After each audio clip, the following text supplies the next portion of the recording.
Chapter 22. In the end, Kakashi handed over Naruto's scroll. The scroll opened, and 27 detonation tags floated out. Kakashi and Sasuke's face twitched. Just now they were walking with this human bomb. Naruto. You can't take away my detonation tags, that's money. This is robbery. Kakashi put away the detonation tags again. You know it's money, but you're quite rich, so you shouldn't be lacking in detonation tags. Naruto. 27 detonation tags, 20 of which were purchased from the ninja store, 5 of which were from Konoha's genin quota, and 2 of which were left over from the exam. Naruto wouldn't say that he had 20 more with Hinata's quota. There were also 2 that Sasuke just gave. As for the other 2, Kakashi acquiesced. Hinata naturally knew how many Naruto had, so she was a little uneasy. Naruto gave Hinata a look that said keep a secret. Kakashi was looking into the distance and didn't see this scene, but Sasuke's forehead was sweating. He didn't report it, but he obviously wanted to stay away from Naruto. After walking for a while, the hot sun was still in the sky, but there was a large pool of water on the road. The enemy is here. If he didn't guess wrong, it should be the 2 Chunin called the Ghost Brothers from the Mist Village. He glanced at Sasuke. Well, that guy's eyesight was good, and he was also paying attention to the water on the ground. Seeing Naruto, the 2 looked at each other for a short time. Naruto nodded slightly. Hinata didn't seem to notice it. Reminding her will easily attract the enemy's attention. At this time, Kakashi was walking at the back. If the enemy wants to attack, the most correct way is to kill the strongest in the team first. In fact, they did do this. When they were about 5 or 6 meters away from the puddle of water, the group suddenly stopped. Suddenly, 2 figures rose from the water at the same time. One on top, the next on top. Those below were tossing those above into the air. A chain was connected to their hands. It was very long, and the hand that connected the chain was a special kind of arm guard. It wrapped 5 fingers and a steel claw. The ninja fell in front of Kakashi, and at the same time, the chain wrapped around Kakashi. The 2 of them exerted their strength and pulled, and Kakashi's body was torn apart. Brother Ghost grinned. The first one to take the bait. Everyone turned around, and the scene in front of them stunned Tazner. It's a ninja. The strongest person in the team had been dealt with just like that. Next, Tazner didn't have time to think carefully. The Ghost Brothers had already rushed up again. Their target was the little ghost that he had once said was a short winter melon. Tazner shouted, "Be careful." Ghost Brothers. The second one go. The Ghost Brothers appeared behind Naruto. Long chains wrapped around the sky. As long as the 2 of them passed Naruto, they would be able to perform the killing move again. The Ghost Brothers grinned, but they couldn't laugh in a second. One Naruto instantly turned into 2, and then kicked left and right in the crotch. Was it planned? No, it was just that Naruto found that the angle was extremely good. He was just about to raise his foot and kick. The sound of eggs breaking was heard. They didn't really hear it, but the moment the men present witnessed this scene, they instinctively felt uncomfortable. However, the 2 ninjas' endurance wasn't just for show. They actually didn't die directly. Instead, their gazes became even fiercer. The 2 Naruto jumped up, their feet in the air, their palms pushing each other, and using the reaction force of each other, they kicked continuously. Consecutive kicks to the crotch. Pain. How many times did Naruto kick? For more kicks later. 1 kick from before. So it was a total of 5 kicks. This wasn't just broken, it was deflated. The 2 of them went limp. In the end, they still died. A shadow clone killed 2 Chunin-level ninjas with 5 kicks in a row. Even Naruto himself didn't expect this.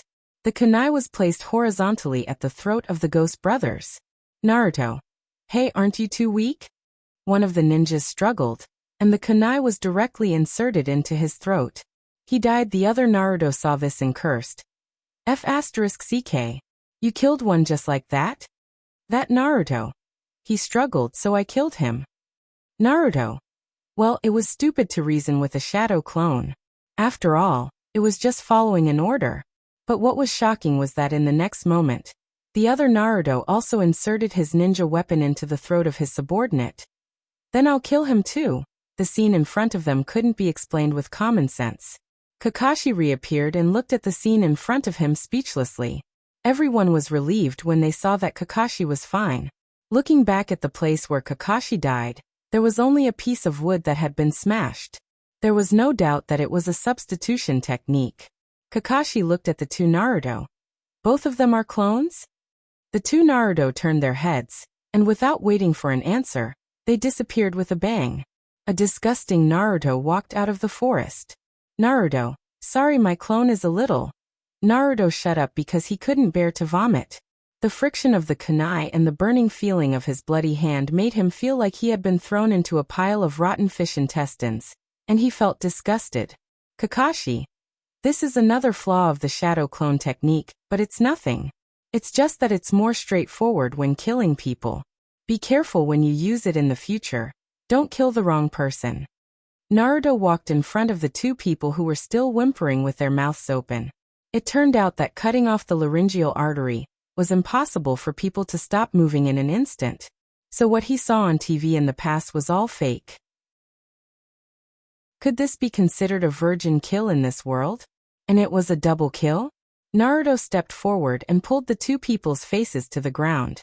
He really didn't want to see the two people watching him slowly die. It was like subconsciously covering the fish's eyes every time he cooked fish. Nine Tails, huh? How did you bring these two guys in? Naruto. What did you say?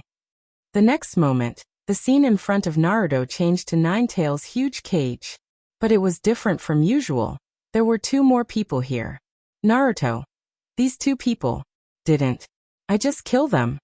And this scene reminded Naruto of the first time he came in. At that time, the one lying below was Naruto. So if he were to touch them, what would happen? Would these two people be swallowed by his soul like Naruto? And then obtain a change in the nature of the water attribute? And then? Would his soul power increase or decrease? It would be fine if it increased.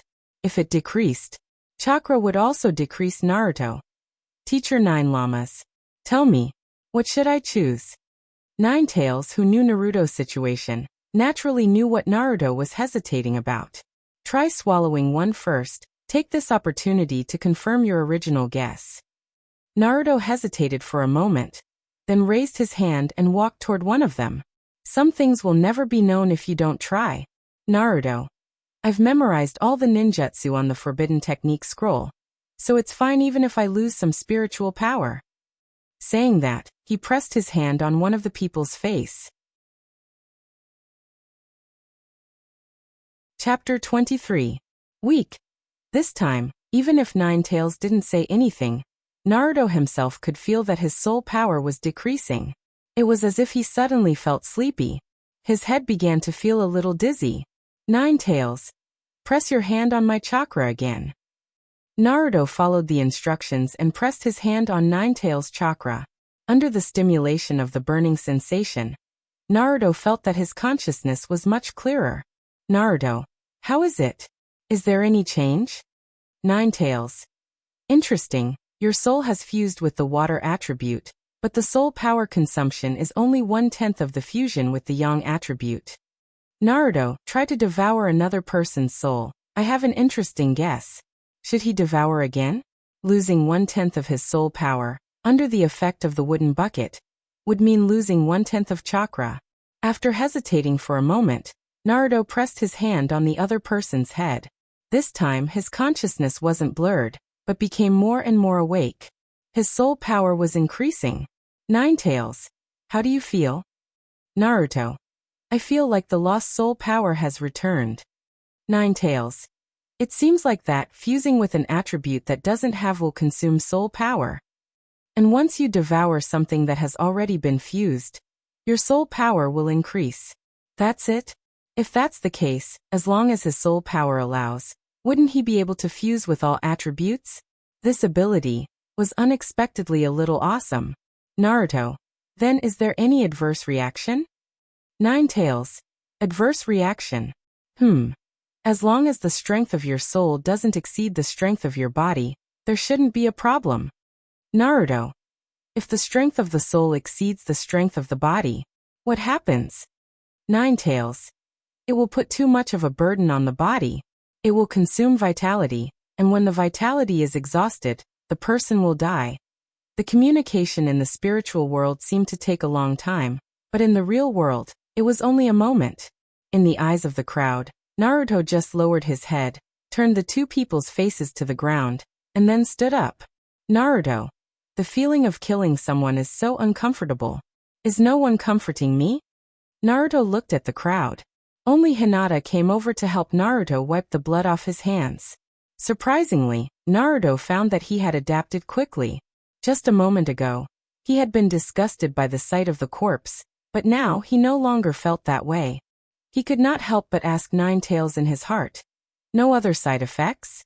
Why do I feel like I can kill someone as easily as drinking water?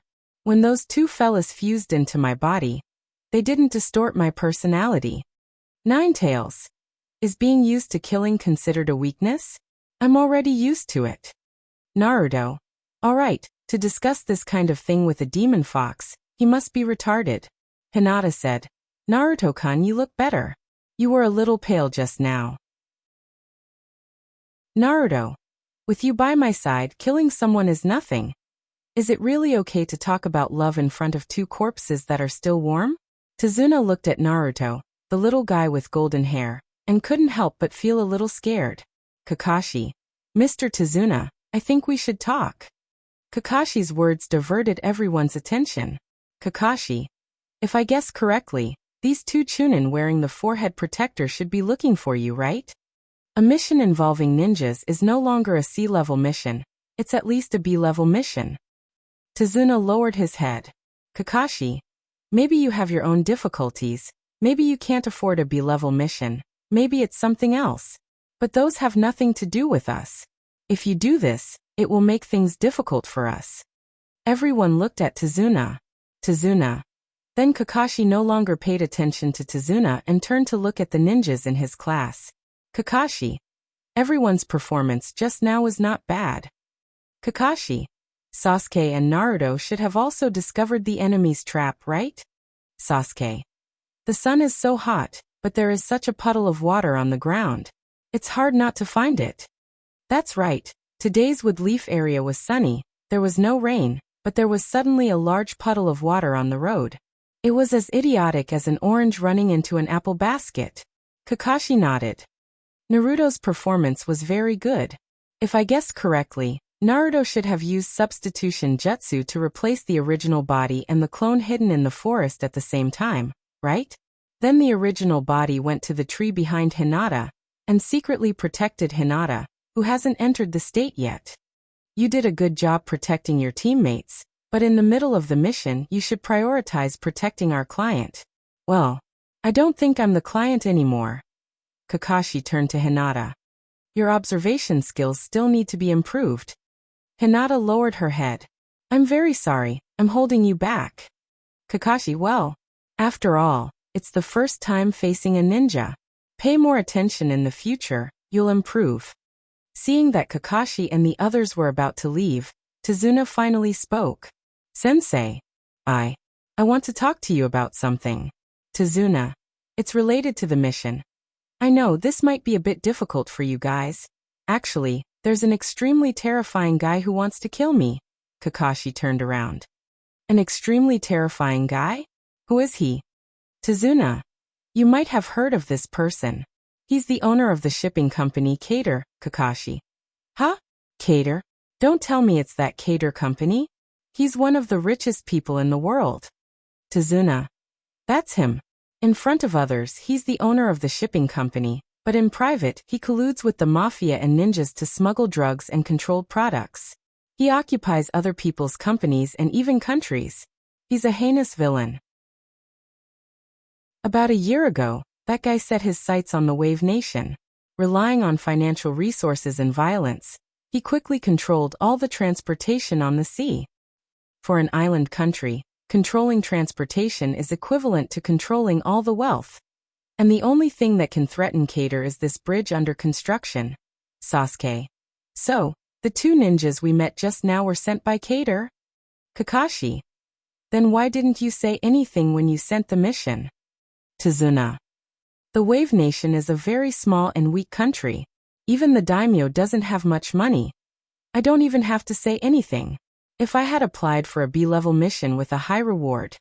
In short, if you guys don't protect me, I'm dead. Kakashi. But. Tazuna. It's nothing, you don't have to take it to heart. Even if I die, the only one who will cry so hard is my cute grandson who just turned 10 years old. And my daughter will live the rest of her life alone with resentment towards the Woodleaf ninjas. Chapter 24. The more Tazuna spoke, the more pitiful he became. He was about to burst into tears. Zai. Of course, this isn't your fault. It's my fault. Zai. I deserve to be killed by a ninja. Kakashi. Okay. There's really no other way. We'll continue to protect you. Naruto. Isn't this just being shameless? Sasuke. Hinata. Kakashi. This time I'll take it as a chance to hone my students. Using a jonin like Zabuza as a training ground. Kakashi-sensei, you're really generous. Naruto looked up at the sky helplessly. Kakashi. The first time there are 2 chunin. The next one will be a jonin. Everyone cheer up. The 3 people who were forced to do something beyond their abilities said weakly. After passing through several forests, everything was peaceful. Naruto was also thinking about how to minimize the danger. Talk about peace? Without overwhelming strength, it would be difficult to talk about peace. Then as they approached the sea, the fog gradually thickened. Tazuna whispered. After crossing this sea, we'll reach our destination. Fog? Were they going to encounter Zabuza? Would Zabuza launch an attack directly at sea? There was no such thing in the original world. This meant that because of the fog, Zabuza didn't know the situation here. If he knew, it would be easier to deal with the target by surprise attack at sea. Tazuna, follow me. I know a good guy. Let him send us across the sea. Naruto. Hinata, use your Byakugan to observe the fog. Hinata activated her Byakugan. She scanned the surroundings. There's nothing on the sea. Kakashi. Large fishing boats usually don't go out in fog. Naruto, what are you worried about? Naruto. I feel like something bad is going to happen. Kakashi said. Don't worry. Although it's good to be vigilant, being too nervous will affect your judgment. Naruto. Yes, I'll be counting on you, Mr. Kakashi. By the way, Mr. Kakashi, why don't you return my detonation talisman to me? I'll feel a lot safer that way. Kakashi. Kakashi said. That would make us feel unsafe. Sasuke nodded in agreement. The 4 of them followed behind Dazna and found his old friend's house. Dazner? You're still alive? Tazner. Would you be happy if I died? The man was quite young, much younger than Dazna. He was in the prime of his life. That's not it. I heard that Cater's people have been looking for you. It's a miracle that you survived. But since you're still alive, why did you come back? The people behind you are ninjas? What kind of ninja would help a poor guy like you? Kakashi's team.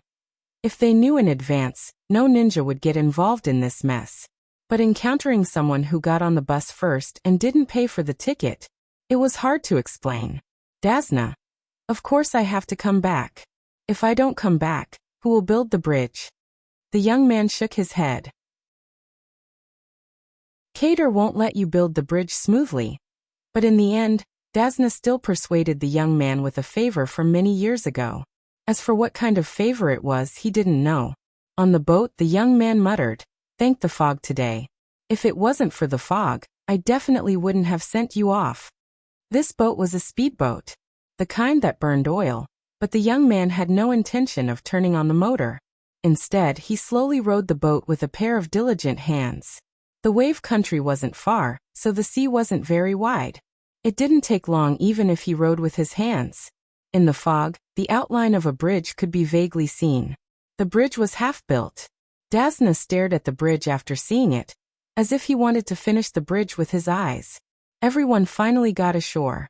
The young man hurriedly waved and drove the motor without looking back, disappearing into the fog in the blink of an eye. It was no different from avoiding the plague. Dazna, let's go. After we get ashore, we won't be far from home. Wait. Hinata, open the Byakugan again.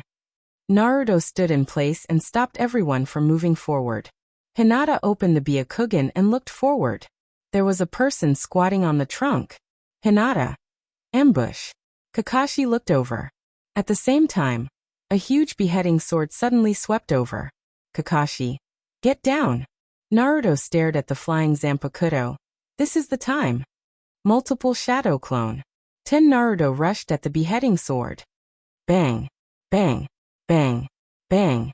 6 clones were slashed by the katana one after another. Naruto didn't dodge and blocked it. After the 7th one exploded, the last 3 clones finally stopped the katana and held it in their hands. Naruto, since you have a hobby of throwing swords, you have to be careful. Sometimes you can't take them back. Was this a meat bun that couldn't be taken back? It was a bit strange to use this to describe himself. Zabuza. My sword isn't that easy to take away. Zabuza attacked Naruto at an extremely fast speed, but the next moment, the beheading sword disappeared and another Naruto appeared in its place. The beheading sword had been replaced by a substitution technique. Zabuza. Brat. Kakashi's blindfold had been removed. Are you ignoring my existence? Bang. Bang. Bang. Bang. The 4 Naruto were swept away by the angry Zabuza, but they were only clones. Then Kakashi and Zabuza exchanged blows. After a confrontation of taijutsu, the two once again widened the distance between them. Zabuza. Copy Ninja Kakashi? Zabuza glanced at the others again. There's also the little guy from the Hyuga clan. No wonder the Ghost brothers failed. Finally, his eyes fell on the face of a yellow-haired boy. Brat, you're very good. Naruto. Thank you for the compliment. Zabuza glanced at Tazuna, who was protected by the 3 little guys, and said to Kakashi, my task is to kill this person. Give him to me, and I'll leave. How about it? Kakashi. Set up the formation and protect Tazuna. I'll deal with this person. No one is allowed to make a move. This is the time to test the cooperation of the team. Zabuza. Negotiation failed? Well, then I'll kill you first. Zabuza. Ninjutsu. Misconcealment technique. As if a breeze blew, Zabuza's body disappeared, and at the same time, the mist became bigger. Kakashi. Everyone can't relax their vigilance. The other party is a ninja of the original mist-hidden village famous for their silent killing technique. If you take it lightly, you may die at any time. 8 places. Zabuza's voice came from all directions. Throat, spine, lungs, liver, carotid artery, and subclavian meridian. Kidney, heart. I want to ask, where do you want me to attack?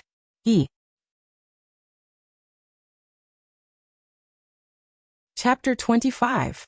His dry sneer drifted in the air, making people's scalp tingle. The fog became thicker, and their line of sight was less than 5 meters. The surroundings were white, and they couldn't see anything except for the fog. Even Kakashi's figure became blurry. Fear swallowed everyone's hearts. Undetectable danger was the most frightening. Sasuke's nerves were tense. He was afraid that he would lose his life if he wasn't careful. This feeling, it reminded him of that night. The moon in the sky was blood red. Blood spread everywhere, and the whole street was filled with the people he was most familiar with. As for her brother, he had taken away one life after another along the way. Even his parents were included. Helplessness, fear, unwillingness, the aura of death suddenly came. He felt like he was going crazy. Kakashi, Sasuke. Kakashi took a few steps back, and his figure became clear in the fog. Kakashi. Don't worry, I will protect you with my life. I won't let him kill my companions. A gloomy and terrifying voice suddenly sounded in their ears. Is that so? I don't think so. Everyone was shocked. Ghost Zabuza suddenly appeared behind the 3 of them, in front of Tazuna, who was being protected. Without the beheading broadsword, Zabuza's kunai was already pressed against Tazuna's neck. This change was so fast that even if Naruto was prepared, it was too late. The difference in strength was obvious. What to do? Now they could only rely on Kakashi. Not letting them down, Kakashi appeared behind Zabuza, and while holding Zabuza's hand, the kunai in his other hand pierced Zabuza's body. A drop of water flowed out from the pierced body. The battle between the two knocked away Naruto, Hinata, And the others. Water clone. Hinata. Behind you. Bang. Kakashi poked Zabuza's water clone, causing it to explode. At the same time, Zabuza, who was behind Kakashi, brandished his beheading broadsword and chopped towards Kakashi. How did the sword return to Zabuza's hand? Shouldn't the sword be thrown into the sea by the clone? Could it be that Zabuza just happened to have a clone in the sea? Naruto stared at the two. The speed of the battle was so fast that even if he could see the body, he couldn't react in time. Wait. This wasn't the most dangerous moment. The most dangerous moment was when Kakashi's mouth. But before that he had to do something. In front of him, Zabuza's sword cut Kakashi in half. Kakashi was turned into a pool. This was Zabuza's water clone technique. At the same time, Zabuza's neck. Zabuza. You copied my technique at that time? When I said that I would never allow my companions to die in front of me, you copied my jutsu, and then hid your real body in the fog to observe. Kakashi the copy ninja truly lives up to his name. But, don't underestimate me. On the ground, the sword's shadow swept across, and Kakashi's Zabuza turned into a pool of water. Then the real body was behind him.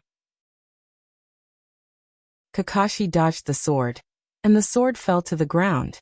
Zabuza turned around and kicked Kakashi. Kakashi was kicked into the water. Zabuza disappeared again, and when he reappeared, he fell on the sea. Hand seals. Water prison technique. The water ball rose, and Kakashi was sealed in the water ball. Zabuza. It's absolutely impossible for you to break free from my water prison technique. Before that, let me kill your student. And then we continue to fight. This is the moment. Naruto's 3 clones hiding under the water rushed out of the water and hugged Zabuza. Detonation talisman explode. The detonation talisman detonated, and Zabuza's water prison was forced to break free. With the water as a buffer, Kakashi was not affected too much, but his head was still buzzing. Kakashi, this bastard, he's really messing around. But the technique is finally broken. It's impossible to kill Zabuza with a detonation talisman. However, taking advantage of the moment when the detonation talisman was triggered, Naruto successfully took away Zabuza's beheading sword. Seeing blood dripping from his body, Zabuza was furious. Little brat, I'm going to kill you. Reaching behind him, he intended to use the beheading sword to chop the guy in front of him. But the beheading sword had been replaced by the substitution technique, and he couldn't help but touch empty air. Kakashi, your opponent is me. Losing the beheading sword again, Zabuza was completely enraged. Forming a hand seal, he intended to use his most powerful technique to kill all these guys at once. At the same time, Kakashi did the same action as him. Zabuza was shocked. My action was actually exactly the same as this guy Kakashi. Learn it. Zabuza. How did he know what I was going to say? His eyes Kakashi. Really arrogant, right? Zabuza umph. No matter what, you're just learning from me. Kakashi synchronized with Zabuza. I won't lose to you, you clown. Zabuza sped up the hand seal. Don't even think about learning from me. But suddenly, Zabuza saw himself on Kakashi's body. Is this an illusion? Kakashi. Water release. Great waterfall technique. Isn't that the technique he wanted to use? Zabuza was horrified, and his body was directly rushed to the trunk by the turbulent water spout, and several kunai rushed over and nailed him to the tree. Kakashi. It's over. Zabuza. Why is this? Can you predict the future? Kakashi. Yes, you're dead. 2 Sinbon flew from the forest and nailed to Zabuza's throat. Yes, he is indeed dead. Everyone was shocked and looked at the voice. A man wearing a mask appeared in front of everyone. Haku appeared. Naruto stared at Haku, and Haku stared at Naruto. Haku. The beheading sword in your hand belongs to the mist, can you return it? Kakashi came to Zabuza's side and checked his artery. He was no longer jumping. He's really dead. Haku, who was wearing the Umbu mask, also fell from the tree. Thank you so much. I've been looking for a chance to kill Zabuza. Kakashi. That mask. Are you from the Mist Ninja hunting team? Haku. Amazing, you even know this. Then Haku turned to look at Naruto. So, Are you willing to return the beheading sword? Zabuza betrayed us with a famous sword that belonged to the mist. I need to bring his body back with the sword. Naruto. Okay. But is he really dead? After all, he was such a powerful enemy. Haku. I believe your sensei has already checked, Kakashi. Well, he is indeed dead. Naruto walked to Zabuza's body and leaned down to touch it. He couldn't feel the pulse of the artery. Medical ninjutsu is really powerful. Nine Tails. Huh? Why didn't this person's soul appear? The last time Naruto touched the ghost brother, his soul was pulled into his body. This time, when Naruto touched Zabuza's body, Nine Tails was waiting for that person's soul to come in, but it didn't. Naruto replied. That's because this person is not dead. Chapter 26. Nine Tails. He's not dead? His pulse isn't beating. That means he's in a state of suspended animation. So, that little guy is here to save him? Naruto. Yeah. Nine Llamas, sensei. Do you think I should give this guy a final blow at this time? Nine Tails. What's there to hesitate about? However, Naruto didn't do that. Instead, he got up and threw the sword over. Since this sword is yours, I'll return it to you. Nine Tails narrowed his eyes. He didn't quite understand Naruto's intention. Haku raised his hand and took it. Thank you. Then, I'll take this guy's body and leave. After all, this guy's body still has too many secrets. Haku put the sword back on Zabuza's back, then carried Zabuza on his shoulder and disappeared. Naruto.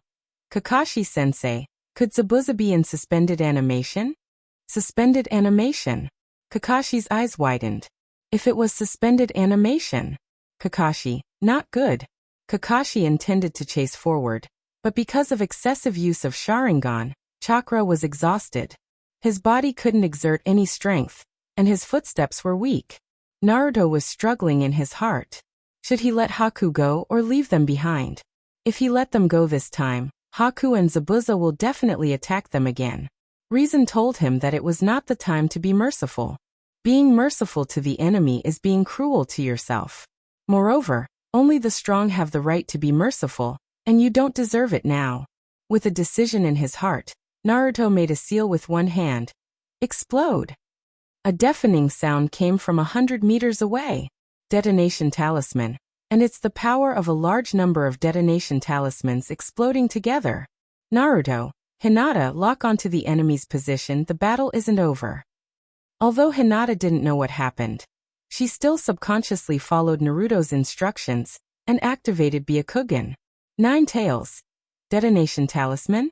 When did you do it? How come I didn't even notice? Naruto. I had my clone do it, so you didn't know. Nine Tails. Not bad, not bad. So, you hid the detonation talisman on the sword? Naruto. Hidden in the cloth belt of the sword's hilt. Hinata. The enemy is still moving. Wait. Zabuza is not dead, but it looks like he was injured by the explosion and lost an arm. Naruto. What about the other person? The other one doesn't seem to be injured. Not injured? How could he not be injured at such a close distance?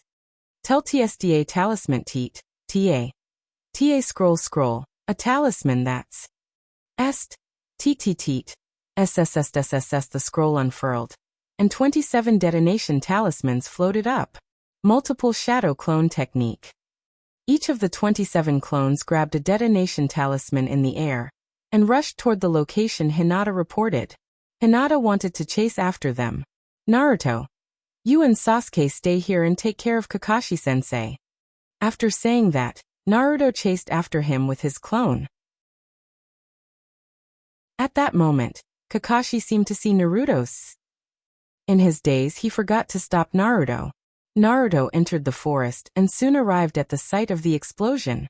It was a deep pit with a diameter of 20 meters, and the surrounding trees were collapsed around the explosion's point.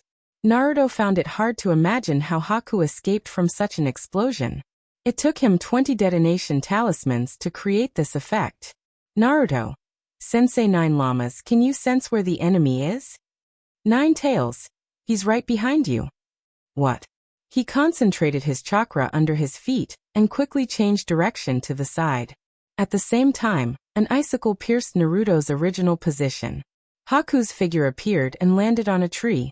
He looked down at Naruto. You dodged it. That means you're the main body. Naruto stared at Haku on the tree solemnly. For a moment, he regretted chasing after them. He knew that Haku would be difficult to deal with, but he did not expect him to find the main body so quickly. Naruto. Multiple shadow clone technique. Naruto split into 10 clones again. Naruto. Can you still tell which one is my main body now? Haku. Interesting, you have more chakra than I expected, but this will only delay your death. Haku raised his hand and dozens of icicles flew towards Naruto. Bang. Bang. 2 of the clones did not escape the attack and were destroyed. On the other side, Zabuza appeared behind Naruto, holding Naruto's neck and lifting Naruto. Kid, are you the one who stuck the detonation talisman on my sword? Zabuza's right hand was blown off. This kind of defeat that he had never experienced before made him want to eat the person in front of him alive. However, at this time, Naruto's head suddenly turned 180 degrees and stared at Zabuza. Boom! To be able to turn the head 180 degrees, this Naruto was undoubtedly a clone. However, Zabuza was really shocked. He let go and quickly retreated. However, the Naruto in front of him did not explode. Zabuza knew that he was fooled, and his anger was uncontrollable. Zabuza grabbed Naruto's head and decided to crush this clone. Naruto's clone hugged Zabuza. Then with a boom, it really exploded. This time, Zabuza was hit by the explosion. For a moment, he felt his vision turning black and his ears ringing. The nearby Naruto's clone quickly arrived and saw Zabuza lying on the ground. Without thinking, he rushed over and hugged him, then self-destructed.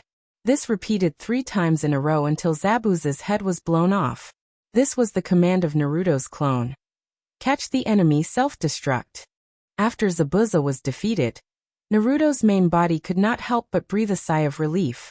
Now the only enemy left was Haku in front of him. To be able to defeat Zabuza so easily, it meant that Zabuza was already an arrow at the end of its flight. Self-destruct clones gathered. At this point, there were still 24 clones left. Haku. I found you again. Haku's voice appeared behind him. Substitution technique. On the opposite side of the tree, Naruto's clone and Naruto swapped places. Then self-destruct. Looking back, he saw an ice wall blocking in front of Haku, blocking the explosion. Naruto. Amazing, I want to know how you found my main body. The ice wall dissipated. Haku. I guessed. Naruto. Multiple shadow clone technique. Naruto once again divided into 10 clones. Haku. Do you know any other techniques? Naruto. Sorry, I only know this clone technique. Guess again which one is me. By the way, let me tell you a piece of bad news. Zabuza is dead. Haku appeared in front of the clone that said Zabuza was dead, holding an icicle in his hand and fiercely piercing it. I will also send you to your death. Naruto, who was pierced by the icicle, smiled. Sorry, you guessed wrong. The clone self-destructed. Pain. Naruto's main body could not help but tremble when the clone self-destructed. Haku's voice appeared behind Naruto. That's how I know which one is your main body. Haku. Ice escape secret technique, sunglasses ice crystal. Ice mirrors rose one by one and surrounded the surroundings in the blink of an eye. Haku. You can't escape now. And it's a pity to tell you that Master Zabuza is not dead. And you are going to die. Haku's body took a step back and merged with the ice mirrors. At the same time, Haku appeared in every mirror that trapped Naruto. They looked at Naruto from all directions. However, what gave Naruto a headache was, outside. 22 doppelgangers ran over and each of them hugged an ice mirror. Self-destruct. The only thing Naruto could do was to pray that the ice mirror was strong enough. He could also endure the pain from the self-destruction of 22 clones. Boom.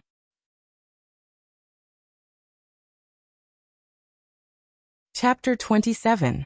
22 clones self-destructed at the same time. The ice mirror held on. However, Naruto collapsed. He tried his best to hold on, but the immense pain made him lose control of his body, and he collapsed to the ground. His skin was red and swollen, and blood vessels were everywhere. He looked like a bloody man lying on the ground. Naruto also thought of dispelling the clones, but the timing of the detonation talismans was not synchronized. If he dispelled them directly, he might waste a lot of talismans. Hence, Naruto chose to hold on. Boom! A crack appeared on the ice mirror and a piece of ice fell to the ground. The power of the 22 detonation talismans only blew up a piece of ice the size of a fist. This super strong defense was completely beyond Naruto's expectations. Haku walked out of the ice mirror, and his mask cracked in the sound wave of the explosion. The moment he walked out of the ice mirror, his mask fell off, revealing Haku's young and beautiful face. What a crazy opponent, Haku said. But fortunately it's settled. Haku walked to Naruto and looked at Naruto, who looked like he had just been fished out of a pot of oil. I will remember you. He raised his hand, and a sunbon appeared in his hand. He threw it at Naruto's heart. Naruto's vision was blurred, but he vaguely saw Haku throw something at him. I can't die? Start moving. Naruto struggled with all his might and kicked his legs with all his strength. His body moved up a distance, and Haku's attack missed and stabbed his stomach. Oh, you still haven't given up? Good willpower. Unfortunately, you hurt Zabuza-sama and humiliated him. Otherwise, I might have spared your life. Haku took out another sunbon. Bye-bye. Go to hell. Give up. I won't miss this time. But don't worry, you won't feel any pain. I will also inject the ice element chakra into your body. When it pierces your body will be instantly frozen into an ice sculpture, and you will be free. Haku threw the sunbon in his hand. Naruto, the 9 llamas. 9 tails. I got it. In the space sealed by 9 tails, a beast's claw formed by chakra reached out and slapped Naruto. In an instant, Naruto felt as if he had been drenched in a pot of boiling oil. Haku turned around and no longer looked at Naruto.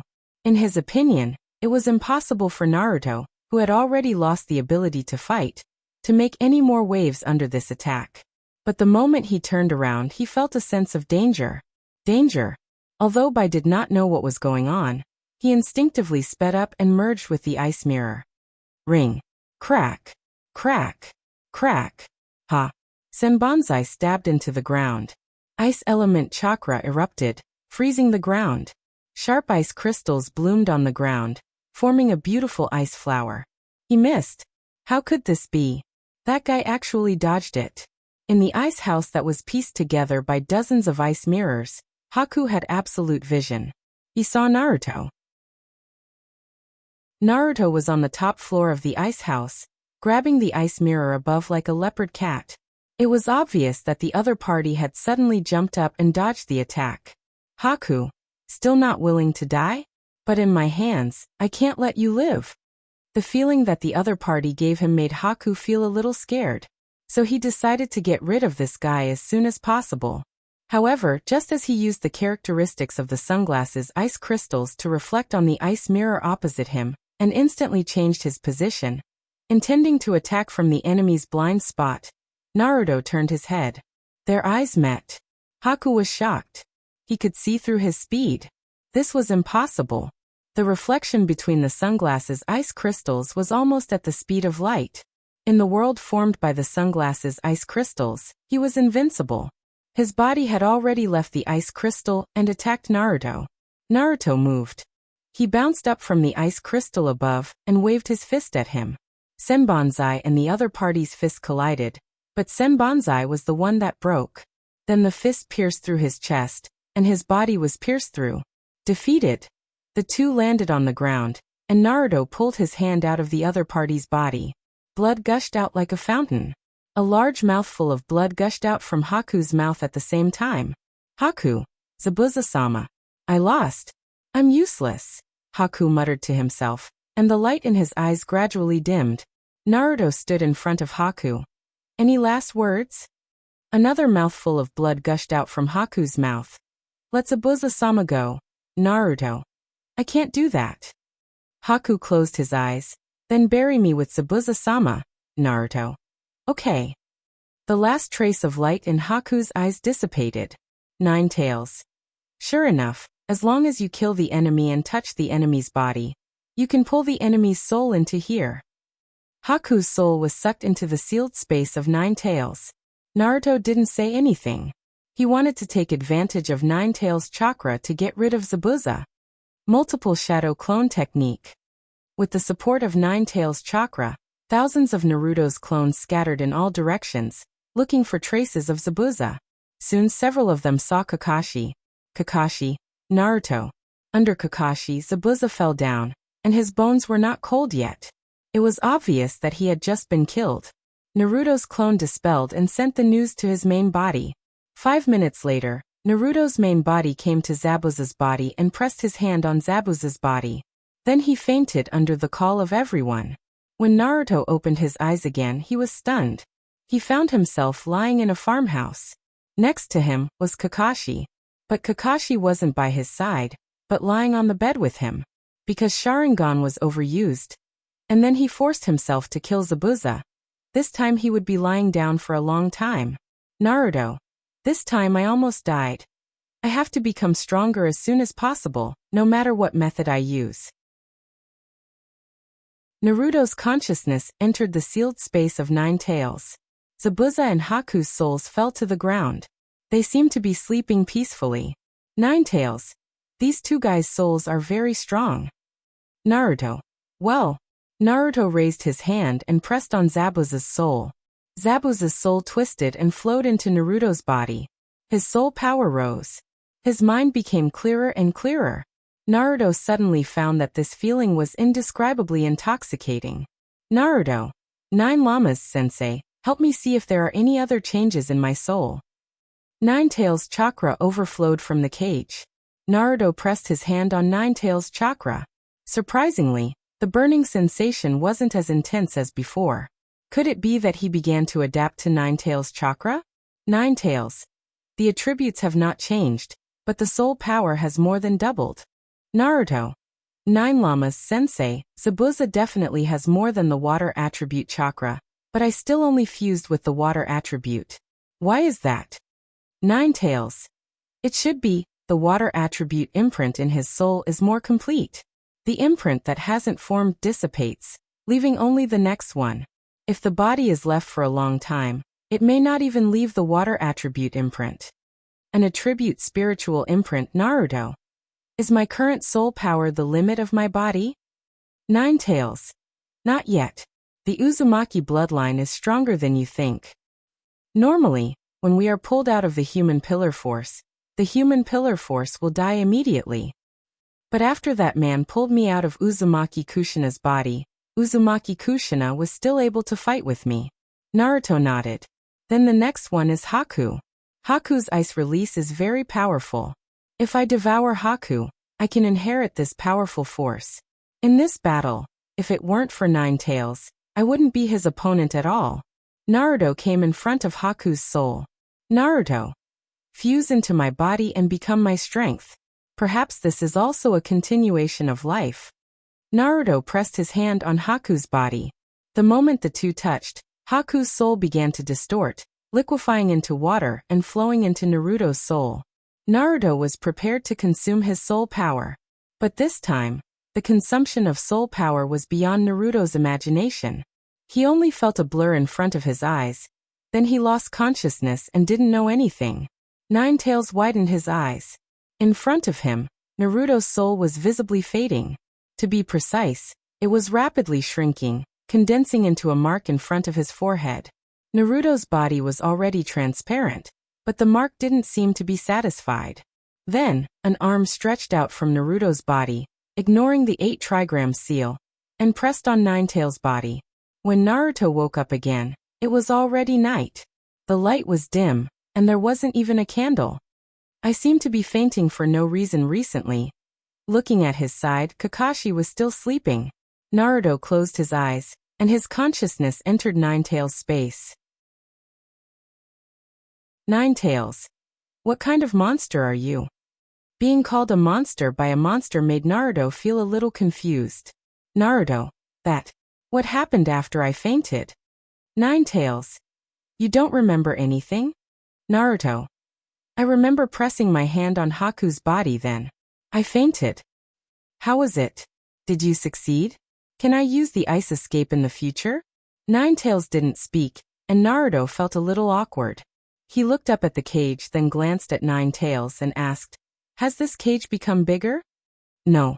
It's not that the cage has become bigger. It's that I've become smaller." Ninetales roared in his heart. If possible, Ninetales just wanted to swallow this kid in front of him into his stomach. However, when he thought of how strange what happened before was, he couldn't help but feel a little scared. When Naruto's soul power was about to be exhausted, a claw stretched out from Naruto's soul, ignoring the 8 trigram seal, and pressed on his body. It devoured a lot of his soul power. That feeling was terrible. It was as if someone had stuck a straw into his head and sucked for a while. It was as if the guy called Death, summoned by the 4th Naruto, had cut his body in half with a slash. Ninetales made a decision in his heart. Since Naruto didn't know what happened, he must not tell the truth to Naruto. If this happened a few more times, he would definitely die. Ninetales. It's not that the cage has become bigger. It's that I've become smaller. After you devoured that soul just now, your soul power was rapidly depleted. If I hadn't used my soul power to support you, you would be dead now. Naruto. So it was Teacher Nine Llamas who saved me just now.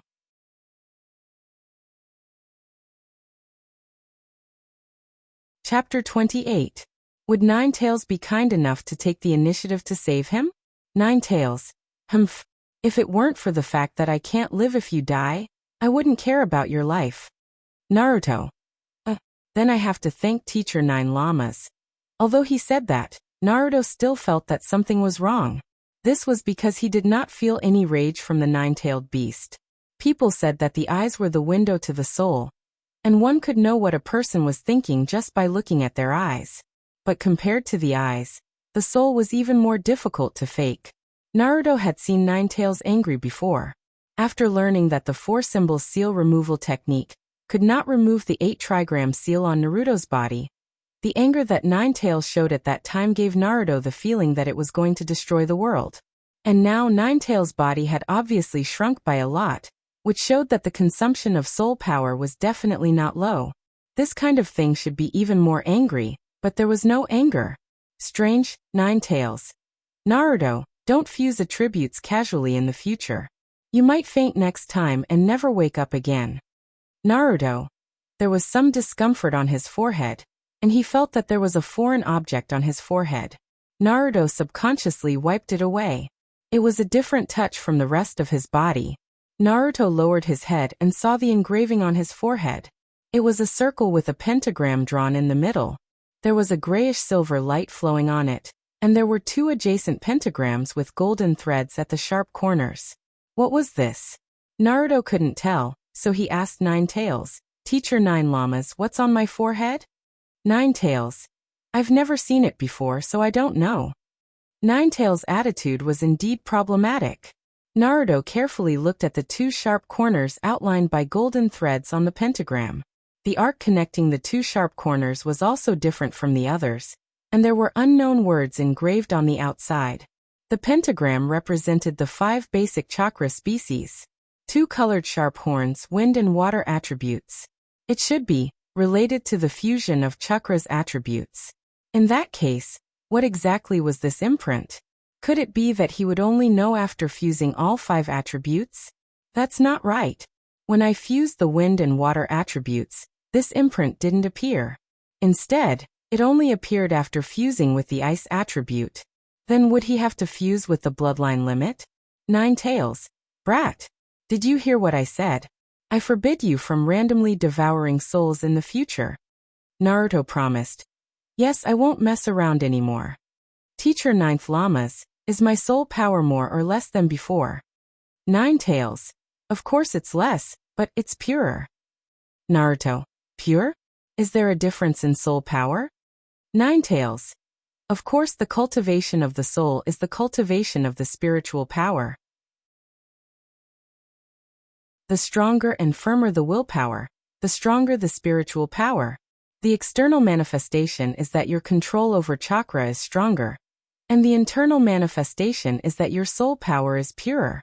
It seemed that soul power wasn't just about increasing in quantity, but also in quality. Ninetales. That's why you shouldn't randomly devour other people's souls.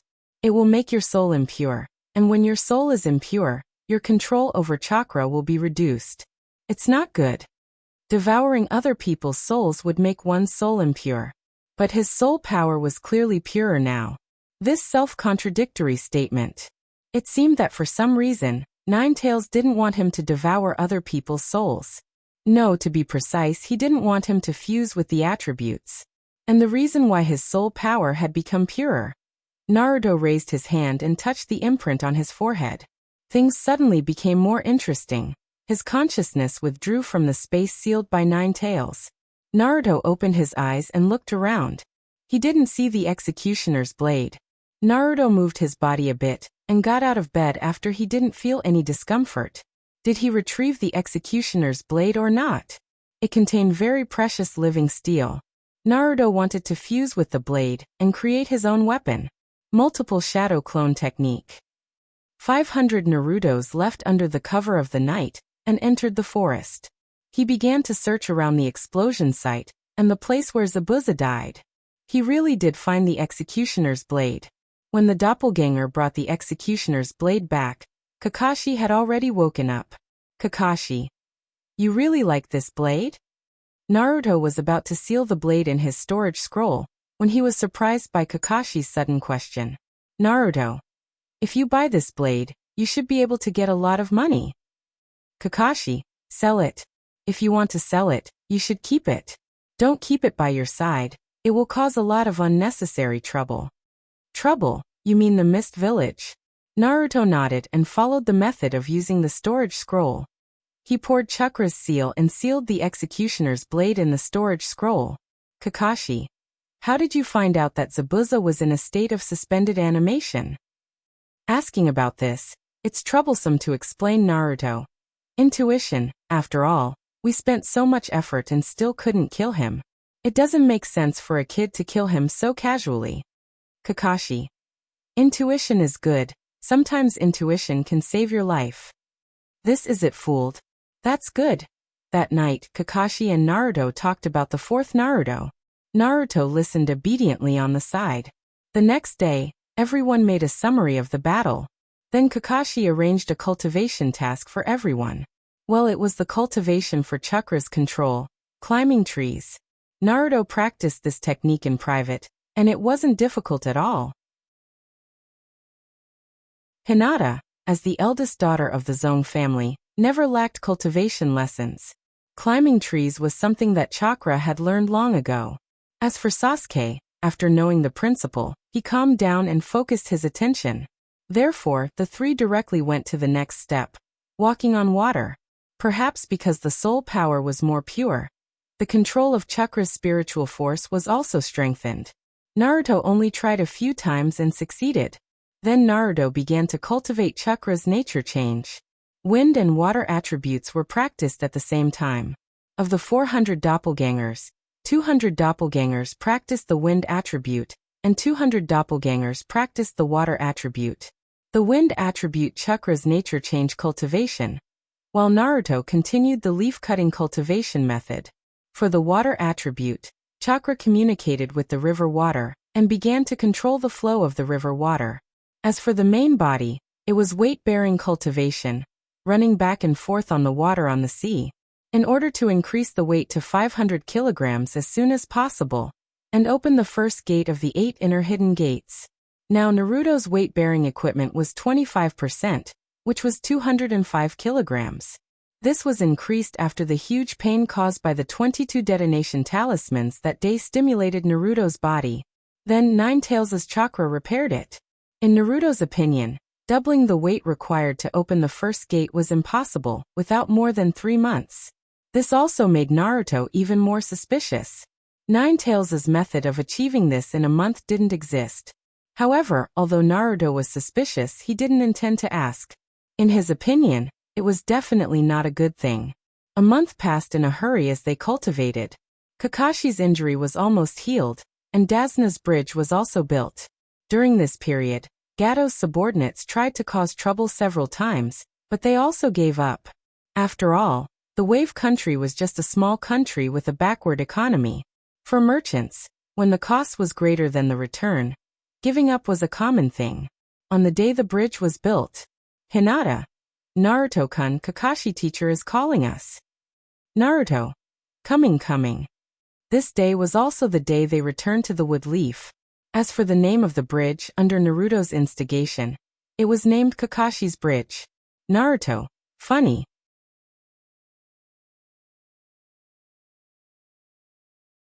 Chapter 29. After the team returned to Wood Leaf, they first reported to Sandame Naruto. After Sandame Naruto heard that this sea-level mission was almost A-level, he was speechless and threatened to blacklist Tazuna in Wood Leaf. Naruto. It's okay, the name of the bridge is Kakashi Bridge. I heard that Grandpa Tazuna said that the deeds of the Wood Leaf ninjas will be engraved on the monument in front of the bridge. It's a good publicity. Naruto. Well, that's good. In short, because of my mistake, you guys worked hard. Kakashi, you three go home and have a good rest. The next thing was the deal between Kakashi and Sandame Naruto. As for the content, Naruto wasn't interested at all. His heart has already flown to the ninja shop. How much live steel could be produced from the beheader's broadsword after it was smelted? It's a big sword, right? After all, it's one of the famous weapons of the 7 legendary swordsmen of the Mist Village, so it shouldn't be too shabby. After hearing Naruto's words, Naruto rushed out. Even Hinata couldn't catch up.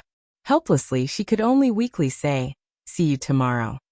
When he arrived at the ninja shop, in order to prevent Sandame Naruto from confiscating his sword, Naruto asked his clone to bring the sword directly here when he entered Wood Leaf. Ring. Naruto pushed the door open, and the doorbell on the door rang. Naruto.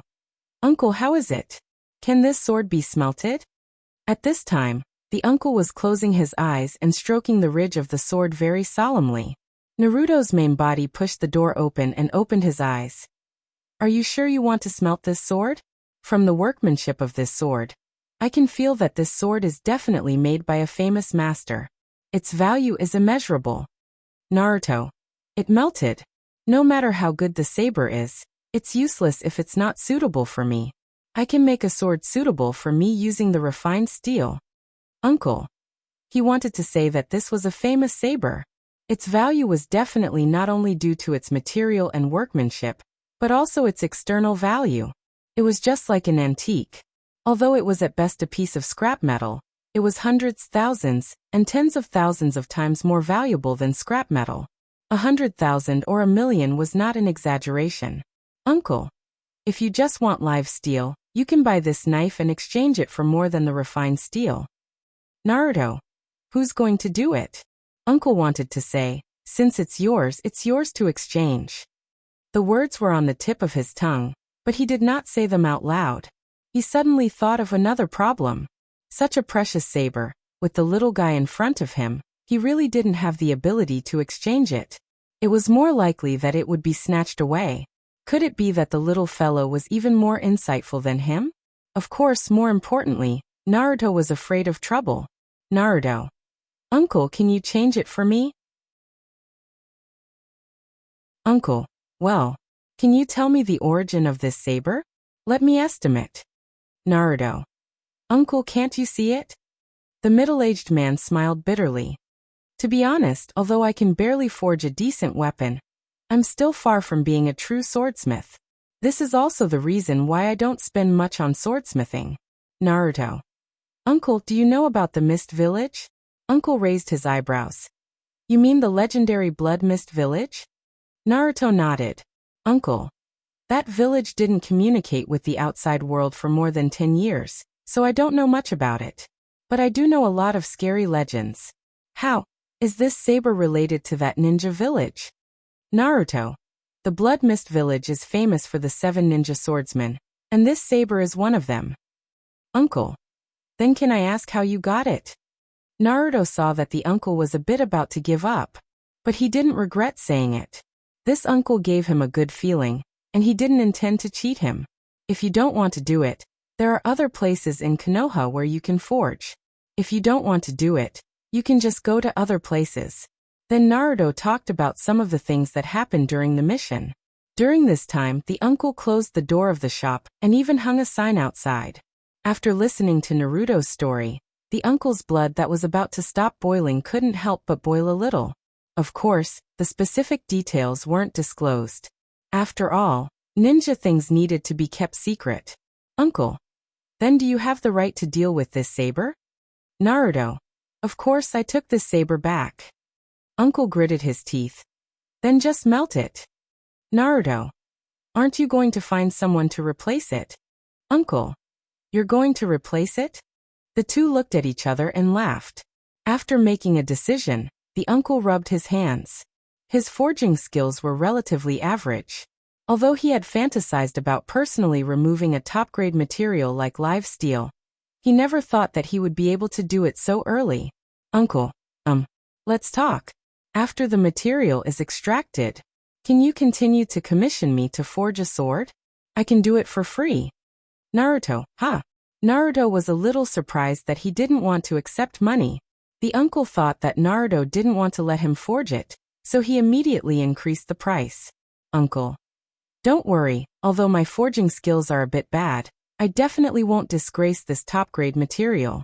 Because my father is a true master blacksmith, he left me a lot of valuable information. I can follow his methods to forge a sword for you. At the same time, if you have any special conditions, I can also fulfill them. If you need to add materials, if it's a small amount, I'm willing to pay all of it. If it's too much, I'm willing to pay 50%. You can do this? How could Naruto understand the desire of someone who was obsessed with forging? Seeing that there was such a good thing, he agreed. Okay. In the future, I'll have to trouble Uncle with forging swords. Uncle. Kid, not bad. I like it. Come follow me. It just so happens that I've been itching for a few days, so I set up the furnace again. Now I can directly smelt it.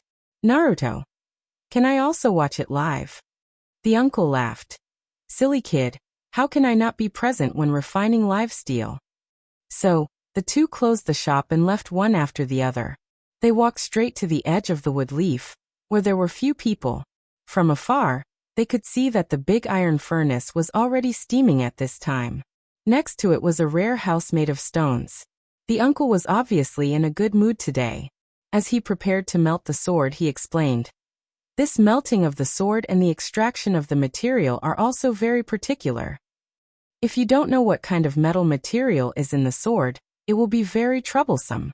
You will have to listen to the sound and test to distinguish it.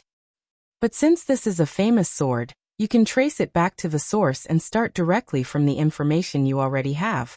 Naruto. The information you already have. Uncle. The more famous a blacksmith is, the easier it is to understand the weapon they forge, because there will be blacksmiths from all over the world who will go and appraise the weapon. Deducing the material is one of them. In addition, after everyone deduces and writes the basis, the master, as an elder, will make comments and announce the material. This is also called a discussion. Naruto nodded. Oh, so, the more powerful a blacksmith is, the more he has to pretend, and then the sword will have no secrets? Uncle. Puffed. The uncle spurted out.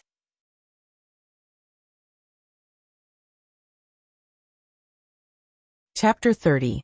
The process of fusing the sword went smoothly.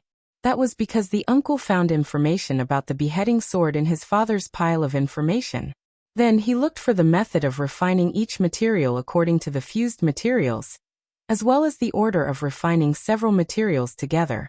Thus, the two of them spent a long time flipping through the information. Because there was too much information, the uncle asked Naruto to look for it with him. Of course, he wanted to find all the information as soon as possible. But the uncle would never have thought that Naruto's memory could remember every book he had read. This was Naruto's advantage. And Naruto himself did not intend to say it. The more he looked at the information, the more interesting it was. Thus he secretly made a fortune. When fusing the sword, Naruto asked, "Can I flip through it?"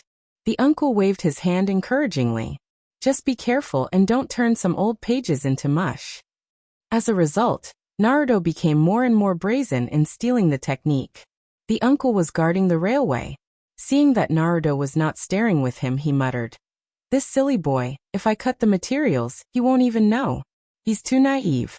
But who knew? Naruto had already read most of the information at this time. By the time all the materials were extracted, the knowledge of swordsmithing would have been taken away along with it.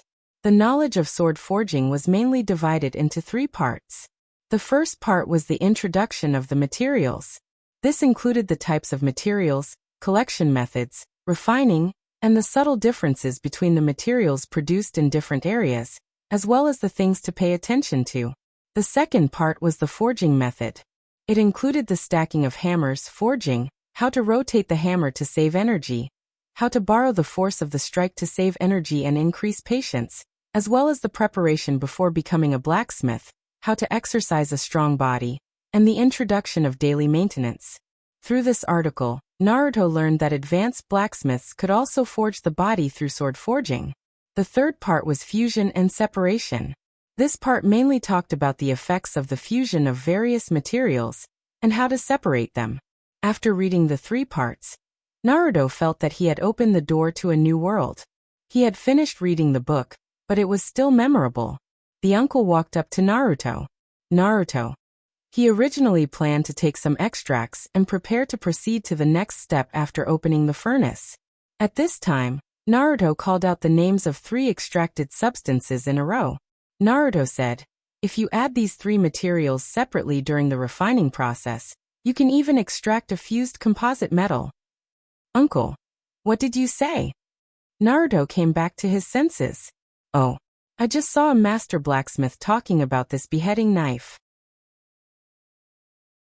"Uncle, from the book? Which book? Let me have a look." How should he answer? It wasn't in the book at all. Those were his conclusions. Naruto, huh? Which book was it again? I forgot where I put it. "Uncle, it's fine as long as you've seen it in a book.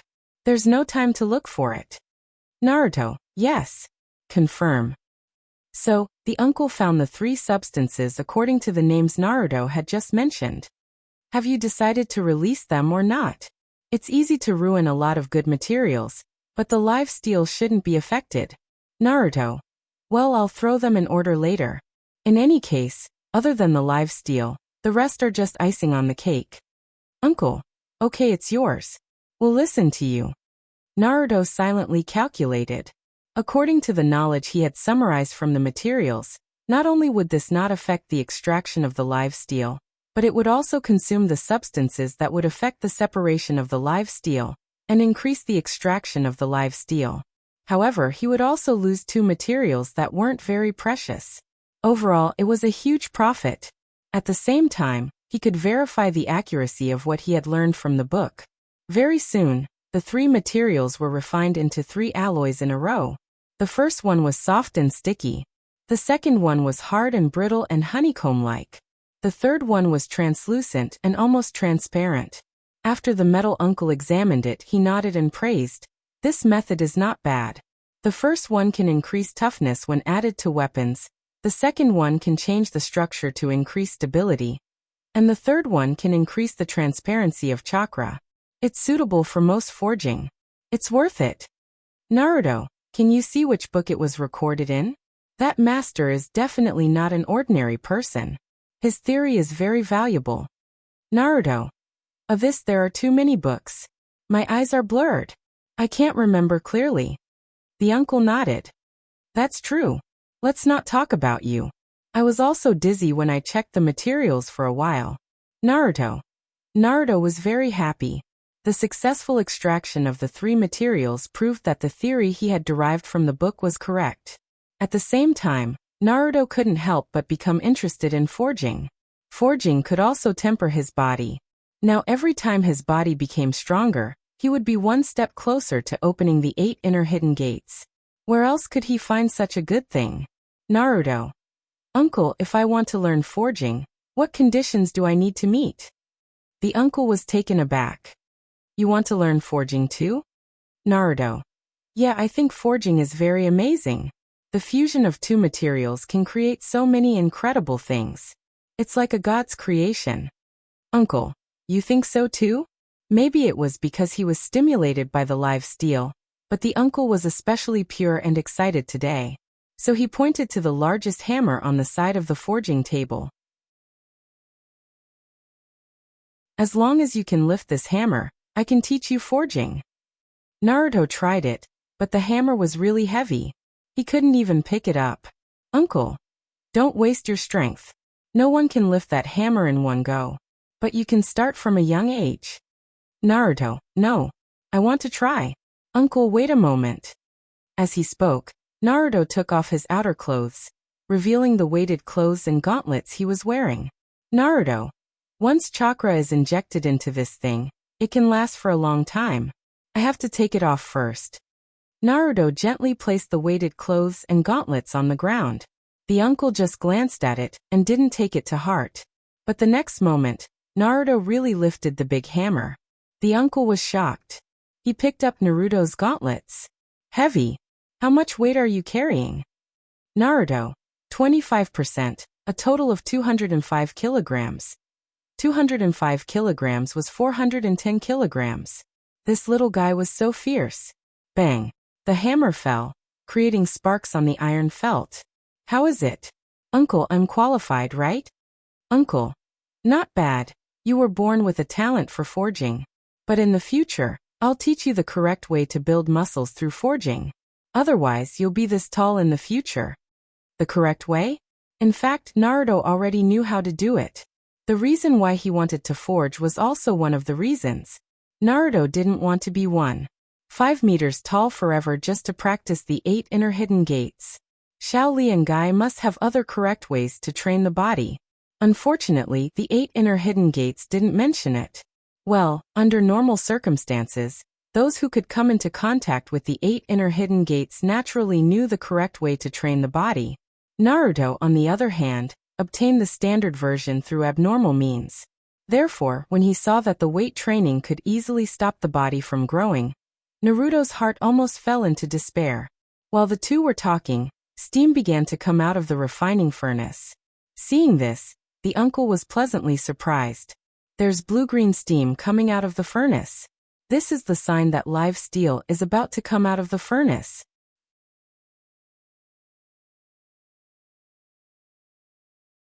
Chapter 31. Live steel. Out of the furnace. After it cooled down, Naruto finally saw what live steel looked like with his own eyes. It was the same as described in the book. It was dark red in color, and there were even connected lines on it. The uncle was so excited that there was a trace of crystal in the corners of his eyes. He stared at the blood-red metal in front of him. We did it. In the end, he couldn't suppress the joy in his heart and jumped up happily like a child. On the other hand, Naruto was much calmer. But it had to be said that this was also a tragedy. A person who had encountered live steel for the first time in more than 20 years. Compared to a person who had encountered live steel as soon as he entered the industry, there was a 20-year gap between the values of these two people. The uncle was still praising. Look. Even if it's placed here, it's still a supreme work of art. A piece of mineral became a work of art? Only a blacksmith would have this kind of aesthetic view. The middle-aged man said, but the amount is much more than I expected. Come, let's see how heavy it is. Although the live steel seemed to have cooled down, if one touched it with their hands at this time, it would definitely melt their hands in an instant. Huge iron pliers clamped the new live steel out of the furnace and fell on the scale with a heat-insulating composite board. Staring at the number on the scale, the uncle's eyes widened to the limit and he screamed, "It's actually 1 kilogram. Oh my God. I can't believe my eyes. 1 kilogram of live steel is right in front of my eyes." Naruto's eyelids twitched. Uncle, you can scream louder so that the whole village can hear it. Maybe you'll meet someone who can recognize the gold and share the joy with you. The uncle didn't know what gold and jade was, but he understood the meaning of Naruto's words. He quickly covered his mouth. He still understood the principle of treasuring a jade ring becomes a crime, and trouble comes from the mouth. After all, he was already an adult. The uncle rubbed his hands in shame. Sorry, I was too excited. After all, 10 grams is enough to make a sword. 1 kilogram is 100 famous swords. Naruto's thoughts moved. Under normal circumstances, no one would forge a sword like this, right? Uncle. Of course not, this is a waste. What a huge waste. Naruto pondered for a moment and asked, "Are you saying that this sword was forged by a famous craftsman?" The middle-aged man stroked his chin. "Although my knowledge is shallow, I can't be wrong about this. A sword forged by a master can be felt just by touching it." Naruto looked at the number on the scale and slowly said, "I have a guess the mist may have found a rare steel deposit in the past." The uncle began to ponder after being reminded by Naruto. At the same time, he put away the steel as fast as he could. He replied, "I have to say the possibility of your guess is very high. A weapon actually used 100 times more than the usual amount. And this is only the refined portion. There's still a portion that hasn't been refined into the residue. There's a problem," Naruto boldly guessed. "Is it possible that the 7 swords of the 7 legendary swordsmen of the mist have a problem? Well, if I have the chance, I should collect a few more and refine them to confirm it." The uncle didn't think too much about it and casually replied, "Then you'll have to come to me." But he didn't know that Naruto was really concerned about this matter. The steel was wrapped up by the uncle and placed in a metal box. The more precious the metal, the more carefully it needs to be stored, because even a drop of slag is worth tens of thousands of silver. After packing it, the uncle closed his eyes and handed the metal box to Naruto. "Quickly put it away. I'm afraid I'll be more reluctant to give it to you if it stays in my hands for a while." In his heart he was complaining about Naruto. This silly boy didn't know how lucky he was. He actually brought this sword to me for smelting. If it was someone else, I would have killed him already. I'm such a good person. What a hero. But unexpectedly Naruto didn't immediately take it. Instead, he was silent for a moment and was full of worry. "I'm a little uneasy, uncle. How much do you think this kilogram of steel is worth?" The uncle held the metal box and felt as if he was holding his baby daughter. He rolled his eyes and said, 10 grams is priceless. What do you think?" "Naruto. Then what do you think the mist will do if they know that the beheading sword is in the wood leaf?" A huge surprise meant a huge danger. After the surprise, the uncle calmed down. His hand that was stroking the metal box gradually stopped and pressed on the metal box. For a while, the atmosphere was a little heavy. Things were more troublesome than expected. Naruto came up with an idea. "I don't know if you can forge that sword. Of course, you can't use so much live steel, at most 10 grams. The uncle's eyes lit up. "You mean?" The two looked at each other and smiled. With Naruto's plan, the uncle's breathing became smooth. "Little guy, I'm more and more optimistic about you. It's a waste that you're not a blacksmith." "Naruto, it turns out that blacksmiths are slippery people." "Uncle, ha ha ha ha." Then the two of them got busy again. At the same time, the uncle began to teach Naruto how to forge his body. Because Naruto had already learned it, he only needed to swing the hammer a dozen times to succeed. Naturally, he received a round of envy from the uncle. "Uncle, when this sword is reforged, what kind of sword do you plan to forge?" "Naruto. No hurry. To be honest, I don't know how to use a sword yet." The uncle was speechless. A little kid who didn't know how to use a sword actually taught him so many things. He was a weirdo. The uncle suggested, "It's okay. Once you learn the trick of forging your body, you will master the slashing of swordsmanship. As for the rest, you can practice it in actual combat with your intelligence. Find a good teacher to teach you for a while, and you'll be able to learn it." Being able to talk about swordsmanship so easily, it can be seen that after getting along with Naruto, the uncle's worldview has begun to change. "Uncle. Also, if you have the chance, go to the country of iron to learn for a while. The warriors there are the place to inherit the essence of swordsmanship. You will definitely benefit a lot there. At the same time, the forging there is also superb." Naruto nodded casually. "I will have the chance to go back, but with my age, I don't think I'm in a hurry." "Uncle." Mentioning this was a sad thing. It touched on the topic of people wanting to die more than others. But fortunately, the uncle's psychological endurance was not bad.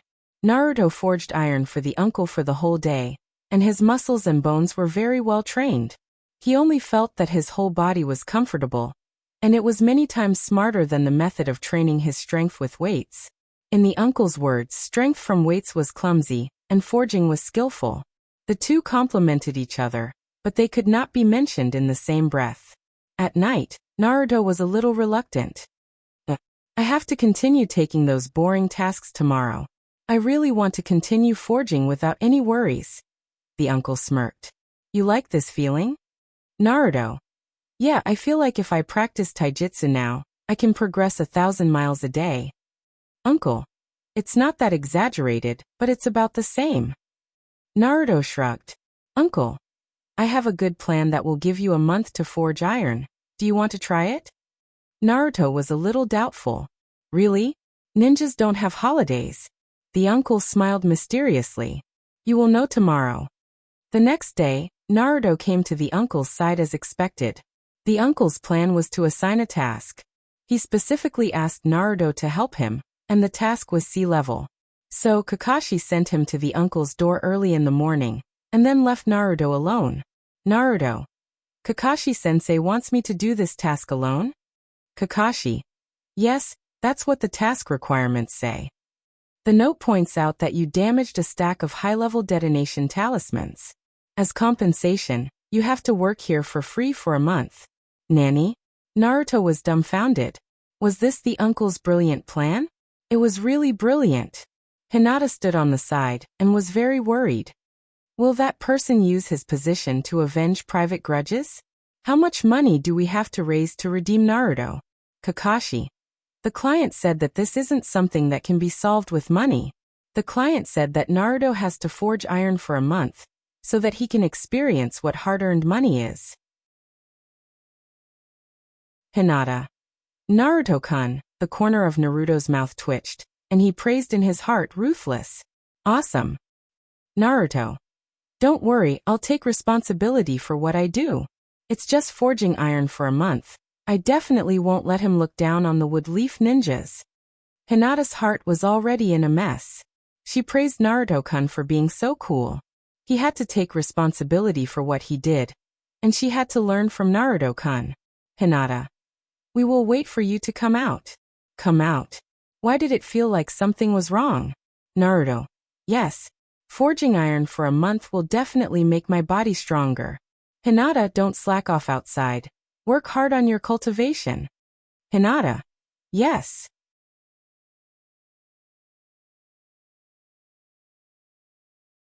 Chapter 32. After Kakashi left with Sasuke and Hinata, Naruto was brought to the place where the sword was forged by Uncle Manager. Naruto's face was full of piety and awe. Your strategy is really awesome. My admiration for you is second only to faith. Uncle Manager returned the favor. You're too kind. Your acting skills are also good. You're already a master at flirting. After flattering each other, the two of them continued with their work from the day before. Naruto continued to forge, while the store manager compared the proportion of materials and looked up the information, determined to create an identical kubikurabatsu. After 4 or 5 failures for 3 days in a row, the two of them finally welcomed a near-perfect sword. Uncle Manager. I think we can try to forge it with live steel. Naruto. Then let's start. Anyway, if there's a mistake, we can always refine live steel. So after another 2 days, after 3 failures, the 4th furnace was a success. Uncle Manager was very excited.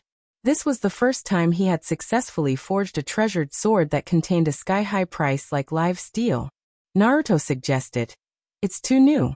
We need to make it older." Uncle Manager suddenly understood. That makes sense. Then, Uncle Manager repeatedly washed and polished some materials that could restrain live steel. Finally, he made a brand new sword that looked old. Naruto. It would be perfect if we tied the cloth strip that Zabuza used. It's a pity that the cloth strip was blown up by the detonation talisman. Uncle Manager was deeply convinced. Uncle Manager. Then what do we do with this sword? Naruto. Of course we sell it. But we have to pretend that we don't know anything about this sword and sell it randomly. Don't people like to find treasures in the general antique market? Uncle Manager. Kid, You're born to do great things. Naruto laughed dryly. It was more like doing bad things. After selling the sword, the two of them had doubled the cost of the steel they had spent in the past 2 days. This was the effect of lowering the price to the extreme. It was obvious how popular this sword was.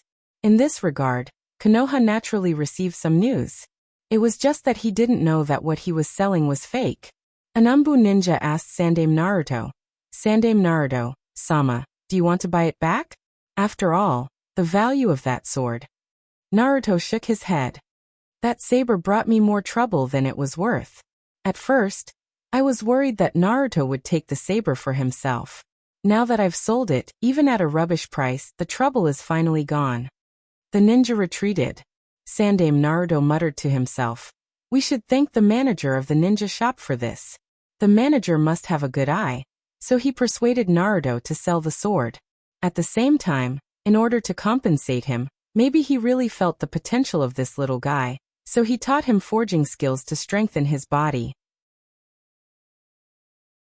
This transaction, Naruto didn't lose anything. Third Naruto nodded and felt that this was the case. He then continued to work on other documents. Naruto, on the other hand, had been hammering for a week. In addition, because he didn't lack money and food, he became more robust, and his eyes revealed a heroic spirit. There was also a kind of spirit that only people who practice body arts would have. The manager stared blankly at the furnace. Naruto, are you sure you don't want to forge a sword? Naruto continued hammering, and said without turning his head. Uncle Manager, if you're itching for a skill, just forge it. As long as you don't use up all the live steel for me. After the live steel was refined, it was deposited at the manager's place. Perhaps the two of them were birds of a feather, and the trust between them was built at lightning speed. In fact, Naruto didn't know that this was the effect of increasing his perception after his soul power increased. It was also called spiritual sense, and it was an intuition towards danger and people through appearances. Uncle Manager. But if you don't ask for it, I can't forge it, Naruto. Uncle Manager actually had this problem. It felt good that he didn't need to be cured. Originally, he was worried that the live steel would be wasted. Now he didn't have to worry anymore. Naruto looked back at the manager, who was staring blankly at the furnace, like a salted fish that had lost its dream. He couldn't help but feel sorry for him. After thinking for a while, he said, Uncle Manager, why don't you forge a sword suitable for the wind attribute for me? Uncle Manager clapped his hands and instantly came back to life. I was waiting for you to say that. Well, Naruto had planned to wait until he cultivated the ice attribute before forging it. Thinking about it carefully, he didn't know how long he would have to wait. Uncle Manager moved closer to Naruto. Any other requirements? Naruto. The length of the sword will be based on the sword in my hand. It's also straight, and there's no need for a sword guard. Uncle Manager. Okay. Naruto.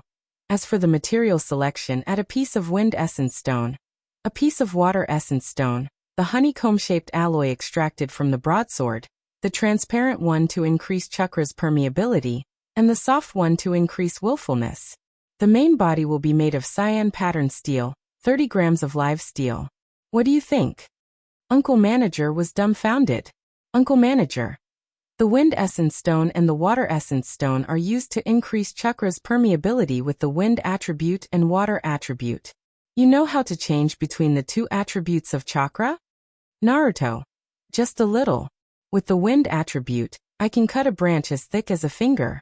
With the water attribute, I can control a bowl of water to float in the air. Uncle Manager. After meeting Naruto, he felt that his worldview was constantly being refreshed. Uncle Manager. In that case, I have no more questions. Cyan pattern steel can be compatible with both the wind and water attributes of chakra. It's not bad. It seems that you already have a draft for this sword. Naruto. You can say that, Uncle Manager. But 30 grams of live steel is a bit of a waste. After all, the live steel only permeates the entire broadsword, which is only 10 grams. No, your sword only needs 5 grams to completely permeate the entire sword. At that time, even if the blade breaks, The live steel will retract to the part that connects to the hilt with the essence of the broken part. Naruto. But when the live steel and cyan pattern steel are together, the extensibility of the blade will be enhanced. When chakra is injected, this sword can extend 3 times its length at will. Uncle Manager. Extend? Isn't that the property of extensible steel? Naruto. Yes, but the live steel and cyan pattern steel will also stimulate this property, but the difference is that it won't be as abnormal as extensible steel. Well, according to the book, the one on your left is the 12th book, page 23, line 8. Uncle Manager flipped through the book, according to Naruto's instructions. F***ck. Well, Uncle Manager had recently learned this swearing from Naruto. He felt that it was very sonorous and powerful. Only this sentence could express his feelings at this time. Uncle Manager. When did you memorize all my books? Naruto. I just memorized it. Well, after all, it's a medal that fits my expectations. Uncle Manager squinted his eyes. Really? Naruto's eyes were full of innocence and sincerity. He nodded obediently and said, Yes, yes. Uncle Manager. Since you can memorize this so clearly, why don't you memorize the other books as well? Do you know that you're wasting your talent? Naruto's expression suddenly froze. Uncle Manager. From today until the day before you leave, memorize 2 books for me. Naruto didn't know what kind of expression he should make on his face. He really met a good master. However, Naruto suddenly thought of something. He had such a good master, but he still didn't know what Uncle Manager's name was. Naruto. Uncle Manager. I realized that I still don't know your name. How should I address you? Uncle Manager. Uncle Manager. Let me think. I'm so angry that I'm confused. Naruto. Uncle Manager. Forget it, just call me Uncle Manager. Naruto. Did he forget his name because he was so angry? In the end, Naruto really didn't hold back and directly called him Uncle Manager.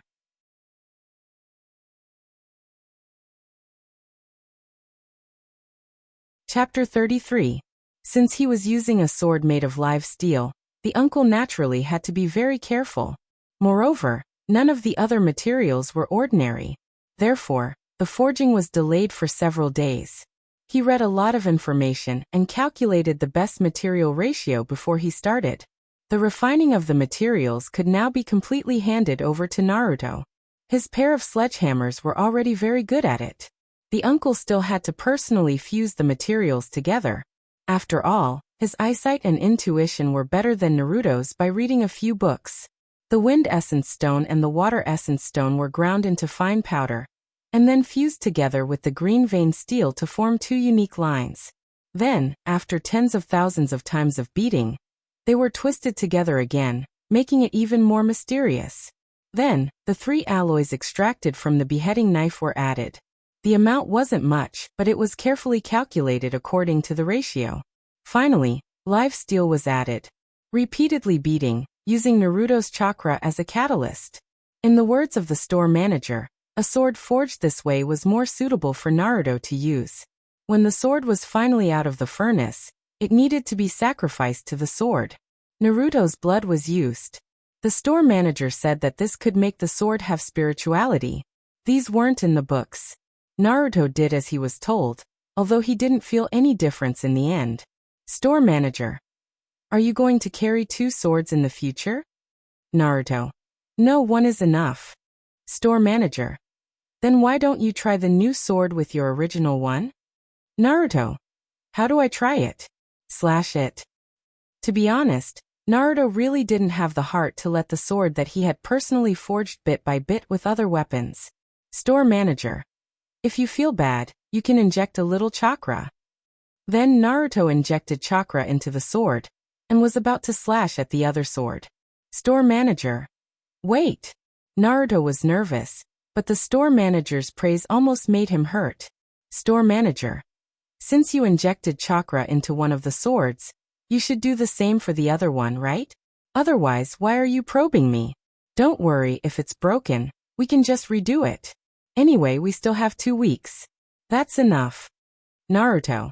In the end, both swords were infused with equal amounts of chakra. TSK. It wasn't the sound of metal clashing. The sword that hadn't been used before was chopped into 2 pieces like tofu. Looking at the new one, there wasn't even a scratch on it. Naruto. F***ck. So awesome. Manager. If we don't do this, we'll be letting down all those precious materials. As long as this sword is slightly nurtured, it will be as famous as those famous swords. Of course, don't compare it to Kusanagi. Naruto narrowed his eyes and looked at the store manager. Tell me, did you cut corners in the last round?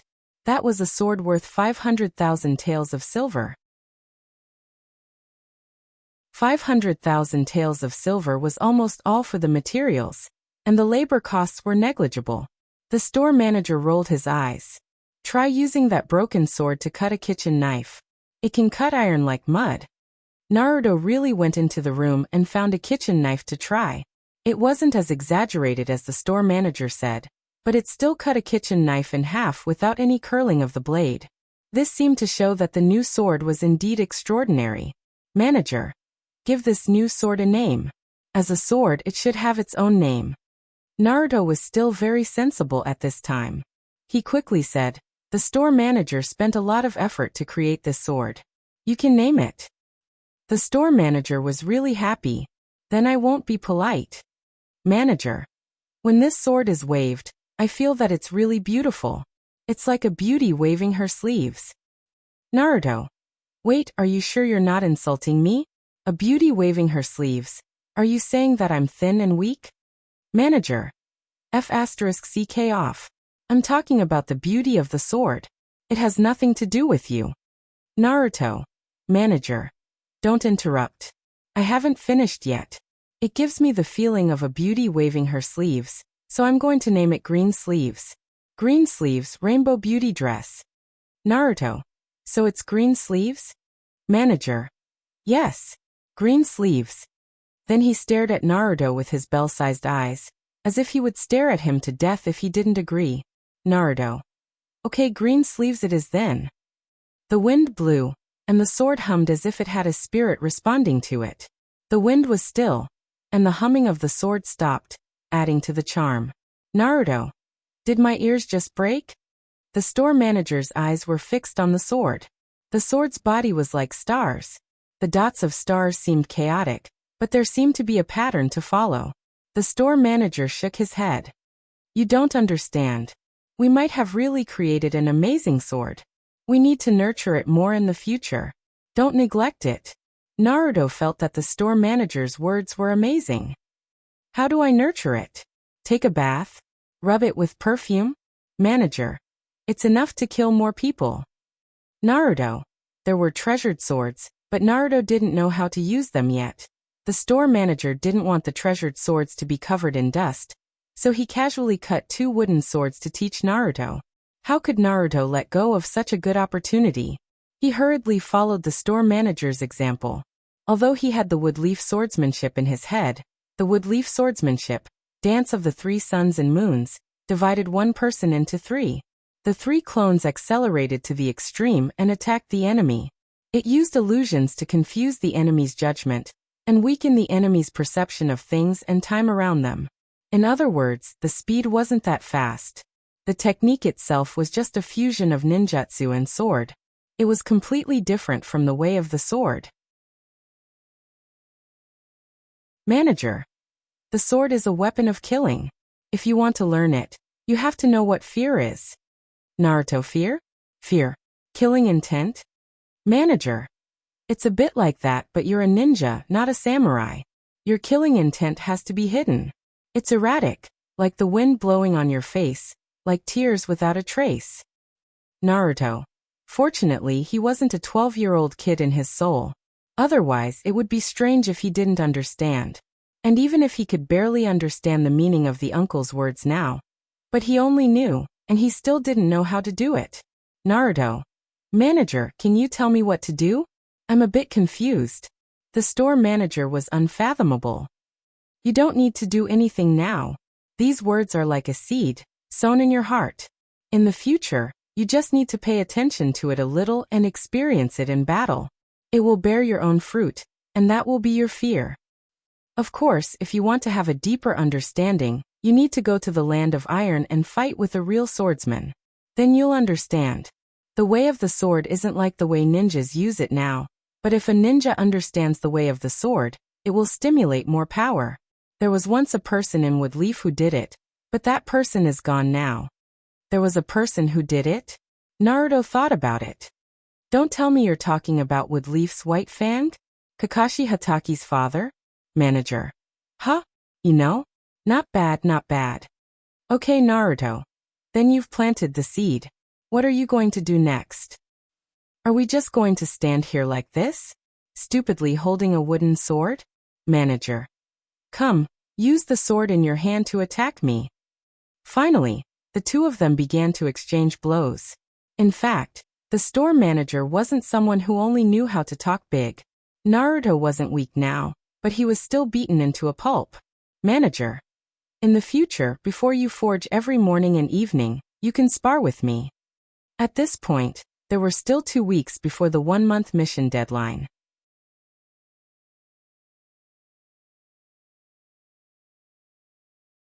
Chapter 34. In the last 2 weeks, the power of the shadow clone technique was once again demonstrated. Naruto's main body spent all his time from morning to night, except for his meals and rest. When he could wield the hammer nimbly, Naruto began to forge with weights. In the manager's words, he was learning skill from clumsiness. Very good. Then the clone fought with the manager. At the same time, there were 200 people. 100 were chopping wood with wind escape, and the other 100 were learning how to control water. The manager was jealous that the chakra in Naruto's body was so abnormal at such a young age. Therefore, he showed no mercy during the battle, and often beat Naruto's clones until they exploded. 2 weeks passed quickly and soon it was the last day. Naruto put down his hammer. Naruto said shyly, Mr. Manager, let me treat you to a meal on the last day to thank you for training me in the past month. Naruto had learned a lot in the past month. He was even confident that he could fight Baizun one-on-one. This was all thanks to the uncle, so he really wanted to thank him. Manager. Treat me to a meal? To a restaurant? That's boring. Why don't we go hunt some game, and let you have a taste of my cooking? I promise you'll enjoy it. Naruto smiled. Okay, I'll listen to you. The manager wasn't bragging. Naruto really enjoyed the food. Rabbits, fish, snakes, wild boars. If ordinary people saw the two of them eating, they would definitely be scared to death. Their appetite was inhuman. This change became more and more obvious as Naruto's body continued to strengthen. Seeing Naruto eating happily, the manager said proudly, How is it? Delicious, right? Naruto ate until his mouth was covered in oil. Delicious. I'm afraid that after tasting your cooking, other people's food will be too difficult to swallow. The manager was even happier. Not bad, you have a sweet mouth. I like people like you who can flatter me. Naruto said frankly. I'm telling the truth. The store manager laughed. That's why I said you got the right spot. The two of them looked at each other and laughed happily. After the meal was over, the uncle took out the metal box containing the living gold and said to Naruto, Are you sure you want to leave that thing with me? Naruto lazily hugged his stomach as he lay on the ground. He lazily said, Leave it with me. I don't have time to forge it anyway. Just leave it with Uncle. I'll look for you when I need to forge something new. The store manager accepted it and patted the metal box. Okay. Since you trust me, I'll accept it. When the break was over, the store manager brought Naruto to the store. The store manager pointed at the interior of the room with his thumb and said, Look around and see if there's anything useful.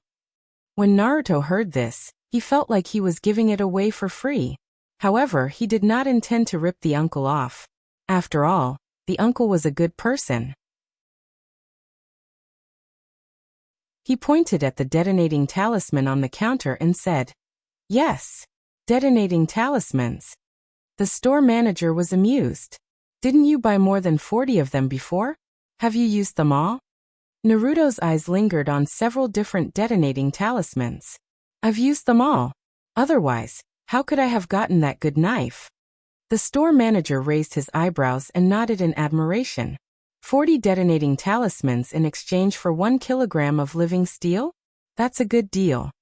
As he spoke, He gave Naruto a stack of detonating talismans that were obviously 2 levels higher. There were a total of 15 of them. The store manager pointed at the detonating talisman and said, "This is a high-level detonating talisman. 1 talisman costs more than 10,000 taels. Use it sparingly. The next time you buy something like this, I'll charge you." An explosive talisman that costs more than 10,000 taels? Then wouldn't 1 talisman be as powerful as 20 ordinary ones? This thing was good. He had to hide it and not let teacher Kakashi know. Thus, Naruto asked for another 40 or so ordinary talismans to divert Kakashi's attention. After the detonating talismans were given out, the store manager was suddenly a little worried. You have to be careful with so many detonating talismans. If something happens, you have to take responsibility. Don't say that you bought them from me. Naruto repeatedly promised. Yes, I definitely won't say that I bought them from you. Then Master Store Manager, I'll leave now. I'll come find you if I need anything. Store Manager. Be smart when you're on a mission. No matter how simple the mission is, you can't let your guard down. Many geniuses die before they can truly grow up. Naruto was a little touched by the store manager's advice. He smiled and replied, "Of course. With the multiple shadow clone technique, I can't guarantee anything else, but my ability to escape is definitely top-notch." The store manager nodded in agreement. Yes, that's true. Also, don't show your green sleeves to others so easily. If you encounter someone who knows how to use a knife, you might get yourself killed. Naruto. I also understand the principle of treasuring a jade ring becomes a crime. Store manager. Treasuring a jade ring becomes a crime. That's quite a novel phrase. Okay, let's not talk nonsense. Let's go. Also, take this with you. It's a bit of my own forging experience. Also, there's a special hammer in this scroll for you. You're very talented in forging, so don't waste it. Naruto bowed like a disciple. This disciple thanks Master Onimaru for his teachings.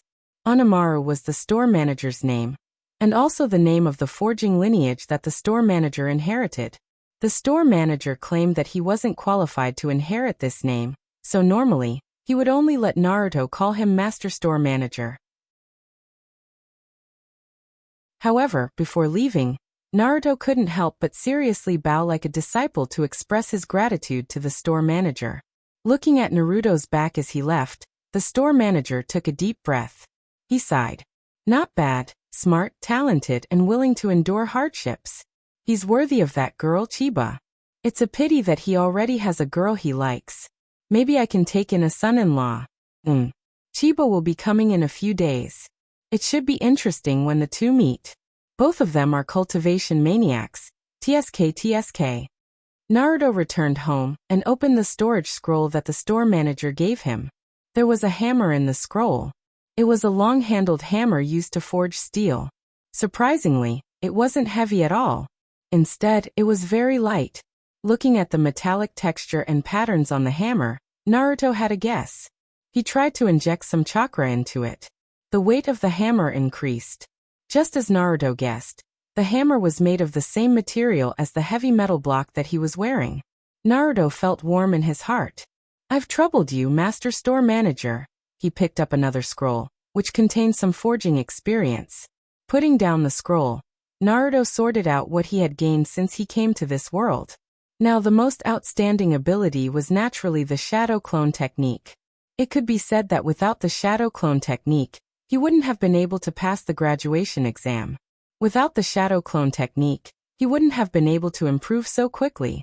The second precious thing is that chakra has obtained 4 attributes: the wind attribute of the devouring Yuan Naruto, the water attribute of the devouring Ghost Brothers and Zabuza, the ice attribute of the devouring White, and the yang attribute of the Kyuubi. Although Naruto couldn't control any one of them, it was absolutely significant for the future. Not to mention other things, the Nine-Tails Yang attribute alone had benefited Naruto a lot. The Nine-Tails Yang attribute had a strong healing ability. His improvement in strength in the past month was all thanks to Chakra's potential healing ability. Even the store manager was full of praise for his speed of improvement. He even said that he wasn't a human, but a humanoid monster. Third, the forging technique that could temper the body. as well as forging knowledge. Not to mention the help that the forging technique that could temper the body gave to Naruto. The knowledge alone was enough for him to change his profession and become a respected swordsmith. The fourth item was the newly forged sword Qingxiu. A treasured sword made with 500,000 taels could cut iron like mud. Its power could be seen. At the same time, when chakra was injected, the sword body could be stretched 3 times as long as he wanted. With the wind and water dual attribute chakra's permeability, it was perfect. Fifth, the cultivation of swordsmanship. If he removed the weight on his body, Naruto was confident that he could deal with Bai Zhengzheng for hundreds of rounds. Of course, this was without using the ice escape secret technique and the sunglasses ice crystal. Sixth, the substitution technique, the transformation technique. The combination of the substitution technique, the transformation technique, and the shadow clone technique was simply wonderful. In addition, Naruto also had a huge piece of priceless steel stored in the store manager's office. In addition, there were more than 5 million taels in his bank card. Naruto was a little surprised. He found that he had unknowingly walked his own path on the bloody road of ninja. He got up and increased the weight on his body to 50%, 410 kilograms. It was very heavy, a little uncomfortable. When walking, he had to use the skill of walking on water to gather chakra under his feet. Otherwise, it would be easy to step on the ground and make a hole. But he was barely able to wear it. Naruto, when I can get used to this weight, the first gate of the Hashman Tonku should be no problem. Originally, this time would be very long, at least 3 months, or even half a year. But after learning the forging technique that could temper the body, this time was greatly reduced.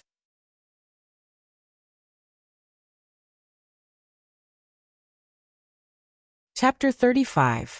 The next day, Naruto returned to the team. After not seeing Naruto for a month, Hinata wanted to die. Now that she saw him, she blushed. Naruto-kun, I feel that you've grown taller. Naruto touched his head and compared it with Sasuke's. I've grown taller? Naruto looked at Sasuke. Sasuke also looked at Naruto seriously. At this time, Naruto's hair was a little long. He probably hadn't had a haircut for a month. Of course, this wasn't the main point.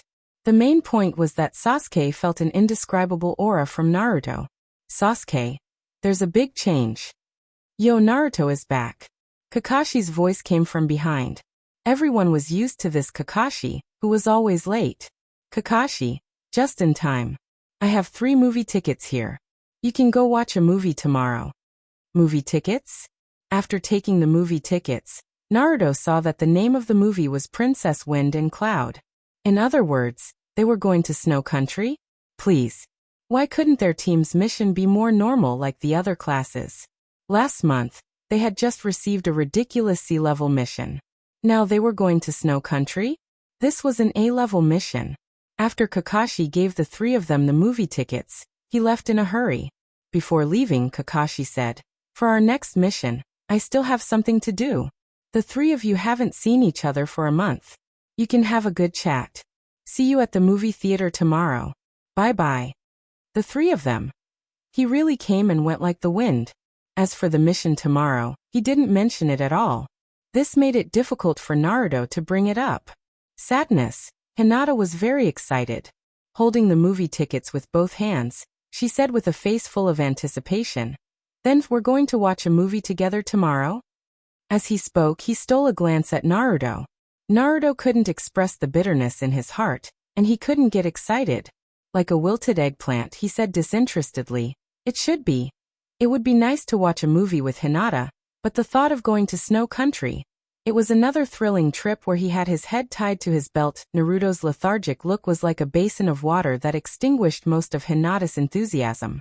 She tapped her finger on her chest in disappointment. "Naruto-kun, doesn't want to go?" Naruto said, "That's not it. It's just that I suddenly have a bad feeling." Sasuke cast a sidelong glance at him when he mentioned the ominous premonition. He has been paying attention to Naruto. Last time, when Naruto said that he had an ominous premonition, Zabuza quickly came out. Sasuke looked at the movie tickets in his hand and said, "You mean to say that these movie tickets are related to the mission?" Naruto nodded. The weasel pays the chicken a New Year's greeting. How can it be a good thing to give 3 movie tickets for no reason? Sasuke. It seems to make sense. Naruto suddenly became spirited. That's right. In the month that I wasn't here, did you all have special training? It's best if we did. Otherwise, we wouldn't be able to complete this mission. Sasuke. Well, I learned the shadow clone technique from Kakashi, sensei. Shadow clone technique? Are you kidding me? With your little chakra, what's the use of learning the shadow clone technique? No, it's still useful, but why didn't you learn Chidori? My liver hurts. The DPS in the team can't deal damage, so they have to rely on agility to survive. But if Sasuke can also get a lot of points, that's not bad either. With a last glimmer of hope, Naruto asked tentatively, then how many clones can you split into now? Sasuke couldn't see anything from the movie tickets, so he put them in his pocket and replied, I can split into 5 clones with a guaranteed attack time of 10 minutes. Oh my god, what can 5 clones do? The last glimmer of hope was extinguished. Before they even set off, Naruto saw that the road ahead was bleak. He shifted his gaze to Hinata. Hinata's little hands were still poking each other in front of her chest. I can use all 64 8 trigrams palms now, and I learned the empty palm technique. Hinata is still quite reliable, but it would be great if she could learn the 8 trigrams palms revolving heaven. But it seems impossible. At this stage, only the great genius Ningji Koen who has maxed out physical skills could learn that technique. Naruto encouraged, not bad, not bad. Hinata, good job. Hinata blushed shyly and continued to poke her chest with 2 fingers. This month, Hinata felt that she was lacking, so she went to find her father for special training, so that she could be of help to Naruto in future missions. Now that she heard Naruto's encouragement, she felt that the tiredness of the past month was instantly healed. I have to work harder in the future, Hinata encouraged herself in her heart. Sasuke changed the topic to Naruto. What about your moves? You must have learned a lot this month, right? Naruto. My moves aren't suitable for fighting. You can use Shadow Clone. Sasuke immediately used the Shadow Clone technique and created a clone. Naruto nodded and pulled out the green sleeve sword. He held the sword hilt with both hands, and the wind attribute of chakra changed. Vertical slash. Sasuke's clone retreated to dodge. It avoided the blade, but it was still chopped into pieces. Sasuke's expression was serious. This is... Naruto then swung his sword at a branch.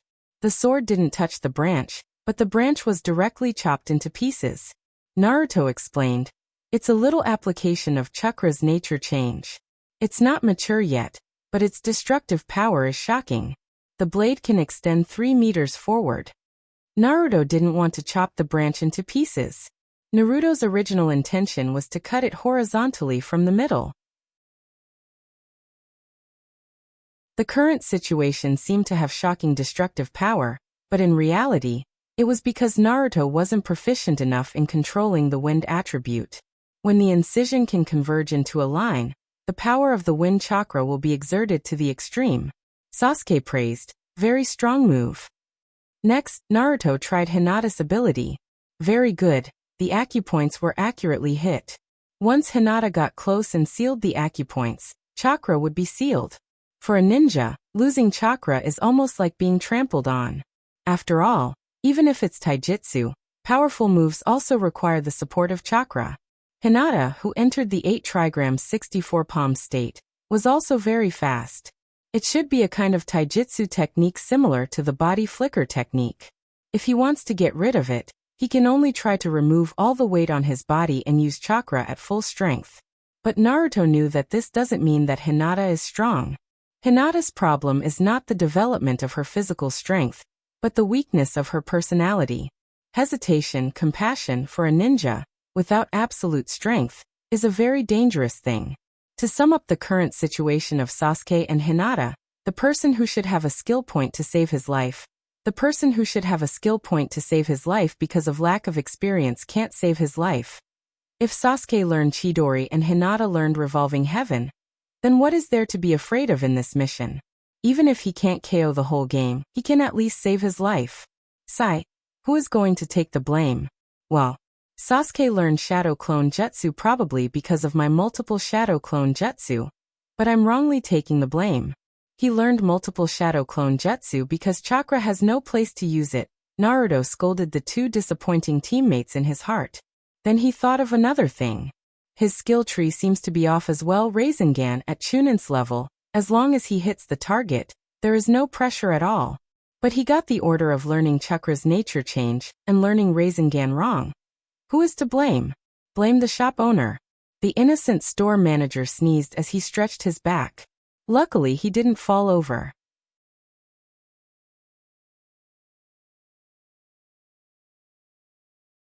Chapter 36. The next day, the three of them brought the movie tickets that teacher Kakashi gave them to the movie theater. They watched Princess of Wind and Cloud. The story was about a down-and-out princess who led her people to defeat the rebels and restore the country. It was very ambitious. After the movie was shown, there were many good reviews. Many people were even moved to tears. Hinata was one of them. Hinata's eyes were filled with tears and her little face was red. Naruto-kun, Princess of Wind and Cloud is too great. Naruto. It was obvious that Hinata had become a fan. Naruto sighed in his heart. They would see the real person later. He hoped that Hinata would not be too excited. After coming out of the movie theater, Kakashi also appeared. Kakashi waved at them from afar. Yo, good morning everyone. Was the movie good? Early. As for Kakashi's concept of time, Hinata's eyes were filled with little stars. She was deeply grateful to the person who gave her this movie ticket. It was good. Thank you so much, Teacher Kakashi. Princess of Wind and Cloud is really good looking. Kakashi scratched his head embarrassedly. He smiled and squinted his eyes. It's good that it's good. After all, it has something to do with our mission. It was like an old fox's smile. One look and one could tell that it was not a good thing. Naruto complained in his heart. Kakashi continued. Cough cough. Due to your outstanding performance in the Wave Country mission, 3rd generation Naruto should give us a special mission this time. It is to escort the female lead to the Snow Country to film the sequel. Hinata's eyes were not small to begin with. After hearing this news, they became bigger and bigger. She was obviously surprised and happy. Really? We can see Princess of Wind and Cloud like this? That's really great. Sasuke and Naruto looked at each other. They did not need to communicate and could understand each other. The 3 movie tickets were indeed like a weasel paying a visit to a chicken. Kakashi said. Also, because we're escorting a superstar, the mission is A. If the mission rating is high, the reward will be high. This mission is the best example of a high-quality mission with little money.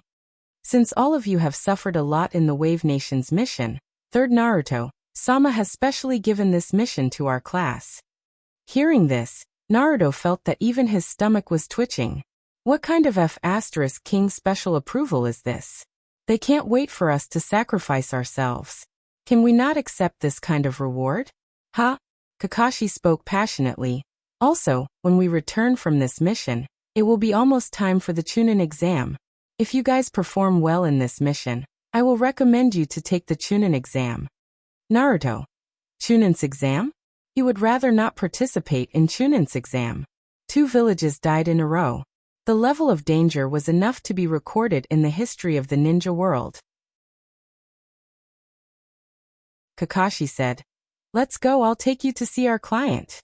Seeing that everyone except Hinata wasn't in high spirits, Kakashi also couldn't get excited. The smile he pulled with great difficulty was replaced by a dead fish eye. When they entered the studio, the staff saw Woodleaf's forehead protector and greeted them. You guys are Woodleaf's ninjas. You guys came at the right time. 3rd Elder went to find Miss Feng Shuehui. You guys can help us find Miss Feng Shuehui. Feng Shuehui was the female lead of Princess Wind Cloud's movie. She was also the person everyone wanted to protect. At the same time, her other identity was the Princess of the Snow Nation. Of course, other than Naruto, no one in the team knew the identity of the princess. Because the princess didn't want to return to the Snow Nation. She had been trying to escape recently. The reason why she didn't want to go back was because she knew that if the uncle who usurped the throne knew that she was still alive, he would definitely kill her. Kakashi said, Your mission is here. Fine, Miss Feng Shuehui. What else could Naruto say? Let's work. If he remembered correctly, there were 4 enemies in this mission. Big Boss Windflower Raging Waves, the younger brother of the female lead's father. With the chakra armor developed by the Snow Nation, he could fuse the water and wind attributes of chakra together to use ice release ninjutsu without any Kekiai Genkai. He also had 3 subordinates. They were Wolf Fang Avalanche, who had a grudge with Kakashi. The female ninja, who can fly with her chakra armor, is called Crane Wing Snow. Winter Bear Freezing Rain, who had the chakra armor. What these 4 people have in common is that they all used the special chakra armor of the Snow Country. Hinata used Byakugan to find the target. Found her. Princess Feng Shuehui is by the river in the south. Not good. A group of bad guys surrounded the princess. Bad guys surrounded the princess? Hinata suddenly accelerated. Naruto followed closely behind. Then they saw the crew members and bodyguards running out to chase after the female lead. As soon as Hinata saw the female lead being surrounded, her fan soul was instantly awakened. She shouted, "You people, let go of the princess!" Naruto was about to stop Hinata, but Hinata suddenly accelerated and used 8 trigrams 64 palms. Naruto was still carrying the weight, so how could he catch up? By the time he arrived, all of them were already lying on the ground. Naruto's mouth twitched. Hinata also had a fierce time. "Hinata, Princess Feng Shuehui, can you give me an autograph?" "Feng Shuehui, you are?" "Hinata, we are Wood Leaf Ninjas. This time we are responsible for protecting you to the Snow Country. At the same time, I am also your fan. Can you give me an autograph?" Feng Shuehui frowned, and a look of disgust appeared in her eyes. "Who wants to go to the Snow Country? Move. I don't need your protection." As she spoke, she raised her hand and pushed Hinata away. She flipped onto her horse and rode away. Hinata was stunned on the spot, holding the pen and paper in her hand. Naruto comforted her. "Sai, this princess doesn't seem easy to get along with." "Hinata? Are you okay?" Hinata shook her head. "I'm fine, I don't think she is such a person." Naruto felt that he didn't hear what Hinata said clearly. Hinata raised her head and said seriously, "I don't think she is an annoying person." Naruto. After being pushed away, Naruto wanted to ask where this feeling came from. A woman's intuition? Does that really exist? Naruto. Then should we continue to chase? Hinata. Okay, at this time Feng Shuehui had already disappeared from sight. Hinata was about to use Byakugan, but Naruto stopped her. "Don't use Byakugan all the time. Right now it is a burden for you to use Byakugan. Let's just follow the horse's hooves." They caught up with Feng Shuehui again. And Feng Shuehui had already ridden a horse through several streets and entered a bar. Hinata came to Feng Shuehui's side. Feng Shuehui raised her head and glanced at them. "You guys really don't want to give up. I won't give you an autograph, and I will never go to the Snow Country. I really want to knock her out and carry her away. Am I too violent?" Naruto stood on the side and reflected. Intentionally or unintentionally, he glanced at the guests in the bar. Ding. The door of the bar was pushed open again. It was Kakashi and a man with round-rimmed glasses. The man with round-rimmed glasses was the client of this mission, Asama Santaitu. Santaitu was in a hurry. "Miss Feng Shuehui, the ship to the Snow Country is about to set sail, if you don't hurry." However, before he finished, he was interrupted by Feng Shuehui. "Let's stop here. Princess Feng Yun will not take this pirate ship." Santaitu said anxiously. "How can that be? What are you talking about?" Feng Shuehui did not care. "Isn't this good? Isn't this a common thing? When the movie is making a sequel, change the lead, change the director, and so on." Santaitu shouted. "Please don't talk nonsense. The role of Princess Feng Yun is yours, no one else. And if you don't do it this time, then your career won't be able to take a new step." Feng Shuehui still did not care. "Isn't this good? I don't care." Santaitu stood on the side helplessly. "Miss Feng Shuehui." Kakashi came over. "There is no other way." Feng Shuehui turned her head slightly drunk and saw a scarlet eye. Then her head became heavier and heavier. Kakashi's face was proud of the success.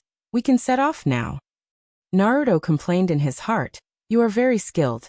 It seems that this is not the first time you use the Sharingan to do this kind of thing.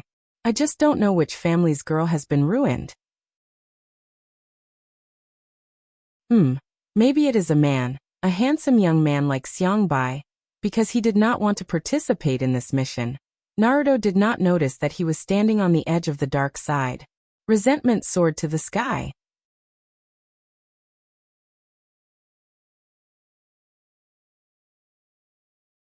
Chapter 37.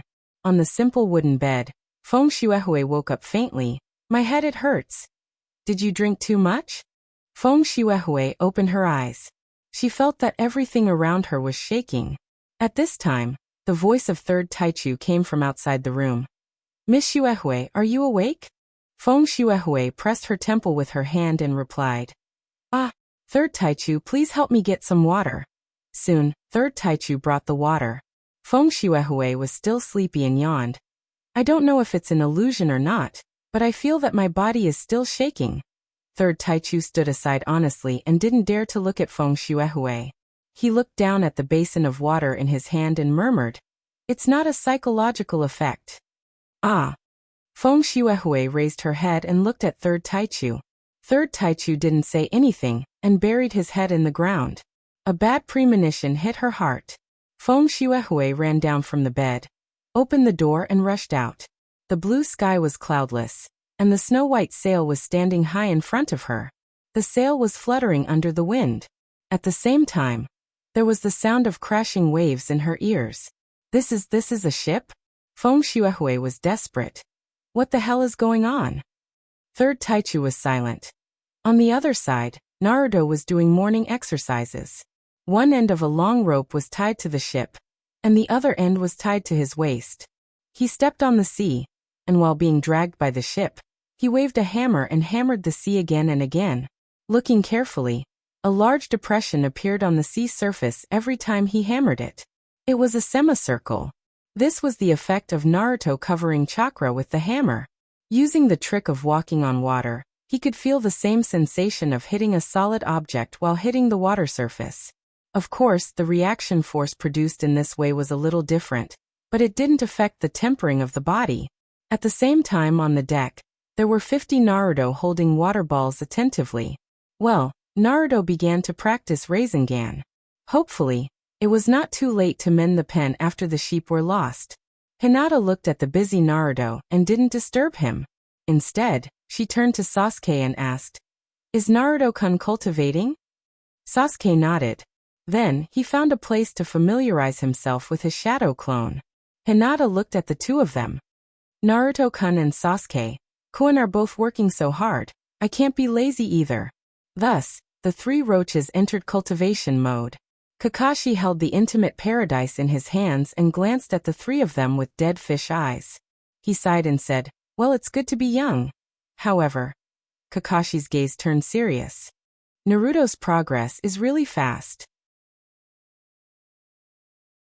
He actually discovered that the multiple shadows technique can be used in cultivation so quickly. But this method can only be used by people like Chakra who are close to monsters. And that water ball, what technique could it be? It shouldn't be that technique, right? At this time, the 50 Naruto were staring at the water ball in his hand. Kakashi subconsciously opened his Sharingan and carefully observed the water ball. The water ball was rotating clockwise. It was a little unstable, but Kakashi could see a knack for it. Clockwise, it was exactly in the direction where Naruto created chakra. Poof. One of the water balls in Naruto's hands finally broke. Naruto's clone cheered. Yeah, I finished it first. The other Naruto urged, stop showing off, quickly share your experience with us. The Naruto that broke the water ball released the clone with a bang. The other 49 Naruto showed a look of realization. So that's how it is. Then, poof poof poof poof, poof. More and more water balls broke. Kakashi's eyelids twitched. This kind of cheating training method. On the sea, Naruto, who was using the reaction force of the hammer to temper his body, stopped after a blow. Naruto, is the second stage of training over so soon? It seems that my talent in form changes is much higher than nature changes. Rasengan training. First stage, focus on chakra. Second stage, stable and continuous output. Third stage, speed up chakra's speed of output rotation and burst out the power of chakra. Fourth stage, compress chakra's power to the extreme. Then let's enter the third stage. Instruction. Go back to the house and get the water balls, one for each person. Then rotate clockwise from all directions to the center to gather chakra until the water ball bursts. Multiple shadow clone technique. 50 Naruto appeared on the sea again, either pulling the rope on Naruto's body or throwing one another to the deck. Soon, 50 Narutos stepped on the deck again. Naruto's main body once again raised the hammer and continued to temper his body. Kakashi saw it in his eyes. Water balls? He continued to observe. But this time, it was obviously not as smooth as the first time, and it lasted for a long time. Kakashi couldn't keep staring. After all, the Sharingan was too much of a burden for him, so he continued to watch his intimate paradise. On the deck, the other staff members were also busy. They were busy setting up the scene. Feng Shuehui once again changed into the female lead's costume and prepared to shoot. The first day passed just like that. Besides eating, sleeping, and resting, Naruto had been cultivating. Sasuke also didn't stay idle. Hinata was encouraged by the two of them. Although she wanted to watch Princess Feng Shuehui film, she didn't want to fall behind, so she continued to cultivate. I love to cultivate, really. Hinata lied to herself again and again in her heart. Days like this went on for a week.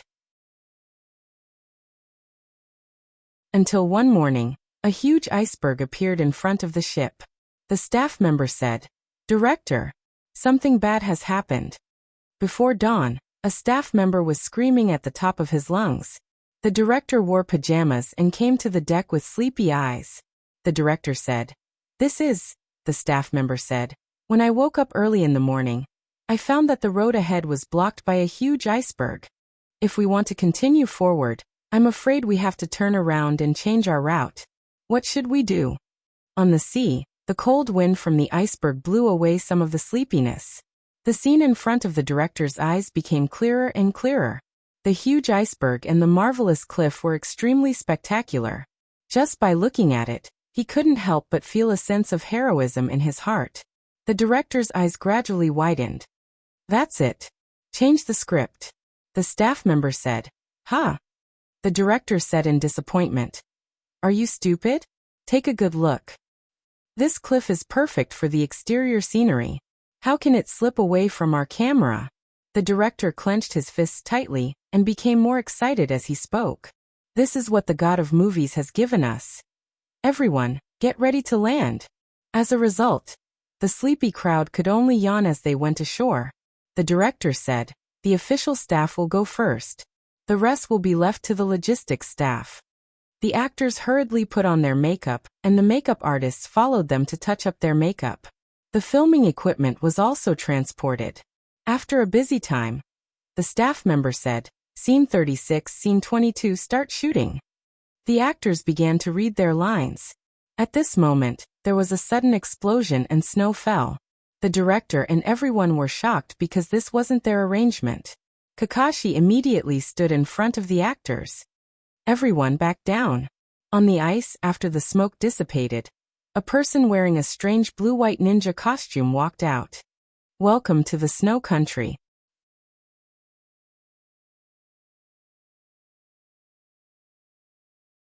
Chapter 38. The huge ice island floating on the sea was covered with white snow, and the ice peaks were beautiful. This was an excellent shooting location, but 3 dung beetles jumped out in the middle. The director was startled by the sudden appearance of the snow country ninjas, and his heart was shocked and angry, but then, a bold idea suddenly crossed his mind. Why not film the scene in front of him? This was a rare real battle. The battle between the snow country ninjas and the wood leaf ninjas was definitely not comparable to those stage effects in the past. As soon as this idea appeared, he couldn't stop it from occupying all his reason. He climbed in front of the camera and quietly pointed the lens at the battle in front of him. "Princess Snowflake, did you bring the hexagonal crystal?" The snow country ninja looked down at the movie's heroine Feng Shuehui. Feng Shuehui was so frightened by the huge change that she sat on the snow. She stared blankly at the ninjas who suddenly appeared. She knew these people. She knew that these people were the subordinates of her uncle Feng Huanuteo, the people who usurped the Snow King's throne together with Feng Huanuteo. They were the ones who killed her father. Now that they found her, was she going to die too? Fear filled her heart at this moment. Feng Shuehui curled up on the ground and didn't even dare to raise her head. This scene fell into Naruto's eyes, and he sighed helplessly. It was funny to say that the reason why these ninjas in front of him found Feng Shuehui was because Feng Shuehui was a hexagonal crystal on Feng Hua Snowflake's body.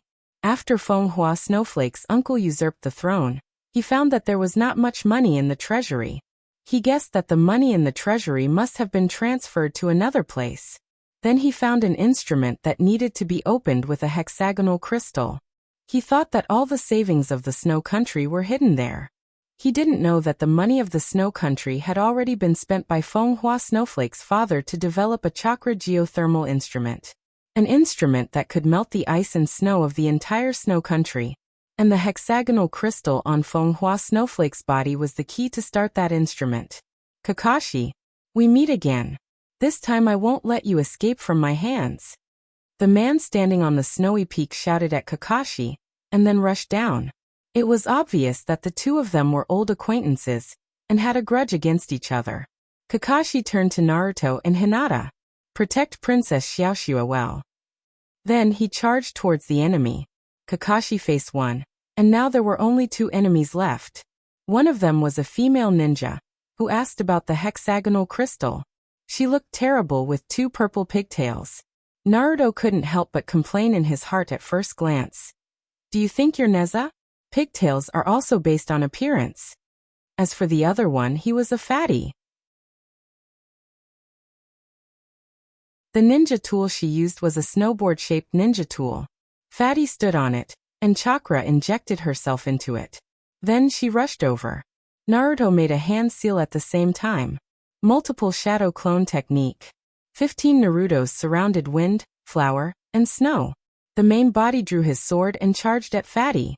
Horizontal slash.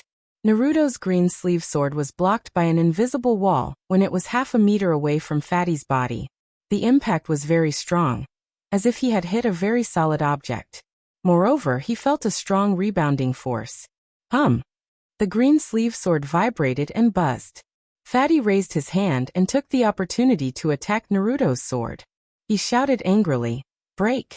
Fatty's arm was wrapped in a metal arm guard like a mechanical arm. He hit the green sleeve sword with great force. If Naruto hadn't swung the hammer for a month, he would have been able to disarm the sword and shake it out of his hand. This Fatty was very strong. Naruto was sent flying 5 meters away by Fatty's punch. 2 deep trenches were formed under his feet. This was the effect of Naruto concentrating his chakra on the soles of his feet to grab the ground. Otherwise, he would be easily knocked out. However, this result shocked Fatty. What kind of weapon is that in your hand? Chakra's protective shield has already devoured all the chakra in it. Without Chakra's protection, it should have been shattered by my punch. Naruto took a deep breath. That attack just now almost made him suffocate. He replied, "You know? Come and get it." Fatty controlled the snowboard to change direction, and charged at Naruto again. Naruto pretended to fight, but when Fatty attacked, he dodged and slashed the ground with his sword at the same time. Chakra's wind element wreaked havoc through the sword. The layer of ice on the ground was shattered. The snowboard under Fatty's feet jammed. Fatty, who was unprepared, fell flat on his face. Before Fatty stood up, Naruto's clone and skis in the distance used substitution jutsu. At this point, Fatty's snowboard was seized. At the same time, while Fatty was still on the ground, Naruto slashed at Fatty's fat butt. In the end, the invisible wall appeared once again and blocked the green sleeve sword. The strong rebounding force shook the green sleeve sword and made it buzz. Naruto was forced to retreat. Then a mad demon shuriken flew over and slashed at Fatty. It was Sasuke's support. However, the moment the incomparably sharp mad demon shuriken hit the invisible defense on Fatty's body, it was directly shattered into pieces. They were scattered all over the ground in a mess.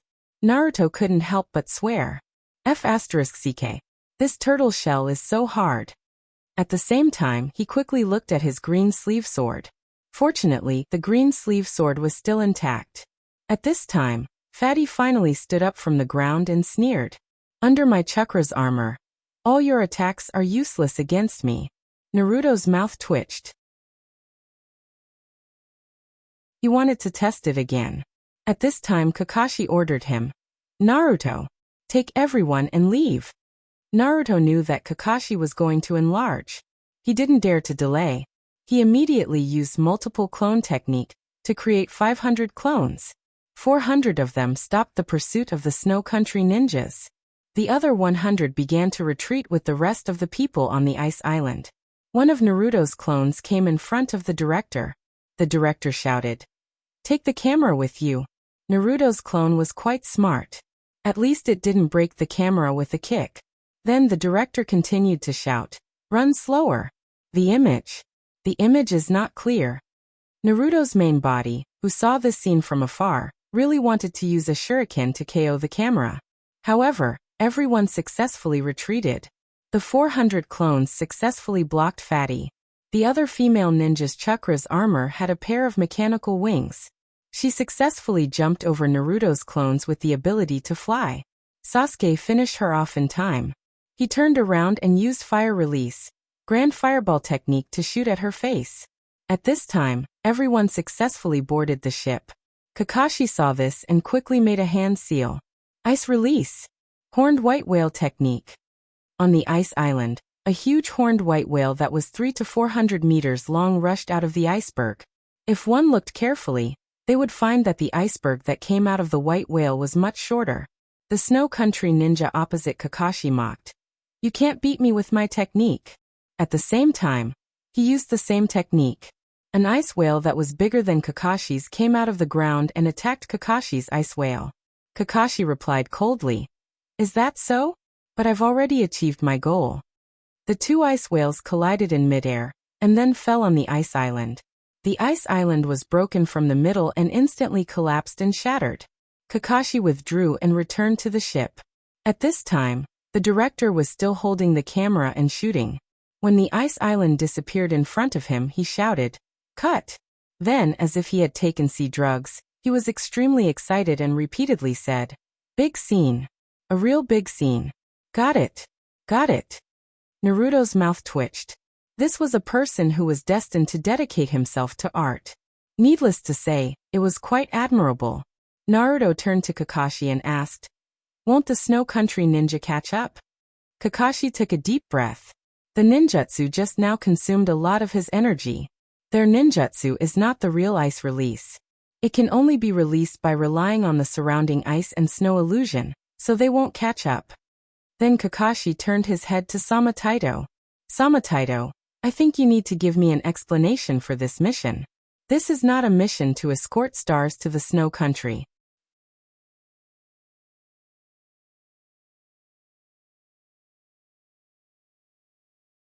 Chapter 39. The ship heading to Snow Country was docked at sea. The people on the ship were having a meeting. The outcome of this meeting would determine whether the ship would continue to sail to Snow Country. "I strongly object to continuing the voyage. I request to return immediately." Windflower Snow was not informed to attend this meeting, but she barged in halfway. Third Taffy of Asama exclaimed, "Your Highness Princess Snow." Then he quickly ran to the door and knelt down in front of Windflower Snow. "Please, you must defeat New Tao and become the new ruler of this country." "I, Third Taffy, will not hesitate to give up my life. I will also protect your highness. Please join us in reinvigorating the country." Windflower Snow leaned against the door and looked at Third Taffy, who was kowtowing on the ground. She coldly refused. "I won't do it." "Stop joking, Third Taffy. But the people of Snow Country." Windflower Snow turned her head away from Third Taffy's pleading eyes. "That has nothing to do with me. I refuse." "Third Taffy, your highness." Windflower Snow angrily glared at Third Taffy. "I say, you guys should give up. Are you guys idiots? No matter how hard you try, you can't defeat New Tao." The director suddenly interrupted. "It's because you don't give up that you can see hope. Because you can only welcome the future when you see hope. Isn't this very suitable for the theme of Windflower Princess? And, as an ordinary person, in this kind of situation, a normal person's thought would be to avoid the danger and avoid getting burned. However, this director obviously did not belong to the normal category. Naruto silently shook his head. For him who already knew the result of the meeting, the scene before him was just a farce. The ship would continue to sail because Kakashi wanted the ship to continue sailing. This was because Kakashi was the one who had saved Snowflake from the Snow Country. He would not watch Snowflake die while being chased by the storm of flowers. Therefore, the best way was to reach the Snow Country and kill the Windflower Raging Waves when they found them. This way, they would be able to avoid future troubles. Just as the people on the ship were arguing, Naruto was thinking about his own matters. As long as Naruto was willing to let Hinata roll her eyes at them before they landed on the island, the ambush that had just ended could have been avoided. But Naruto didn't do that. He had his own plans. First, he wants to see how strong the chakra armor of the Snow Country ninja is. Second, he wanted to use the Snow Country ninja's hand to put pressure on the entire team, and also to put pressure on himself. Putting pressure on the team could make Kakashi take the initiative to guide them to practice and improve their overall strength. Putting pressure on himself was to increase his tension, so that he could practice Rasengan as soon as possible. He has been stuck in the third stage of Rasengan for some time. He clearly knew how to break the ball, but he just couldn't do it. This made him a little frustrated. The meeting was almost done. The director insisted on continuing their journey to the Snow Country because he wanted to film an unparalleled movie. Even the staff of the other movies were going crazy. Snow firmly opposed. Kakashi pointed out that the Windflower Raging Waves already knew Snow's identity. Whether this trip continued or not, the Windflower Raging Waves would not give up, and Snow's personal safety could not be guaranteed. All in all, there was no way out. Snow angrily turned around and left. The meeting ended. Everyone left, leaving only Kakashi's class and Sama 3 Taitu. Sama 3 Taitu saluted everyone. Thank you very much for continuing to protect Her Highness Snow.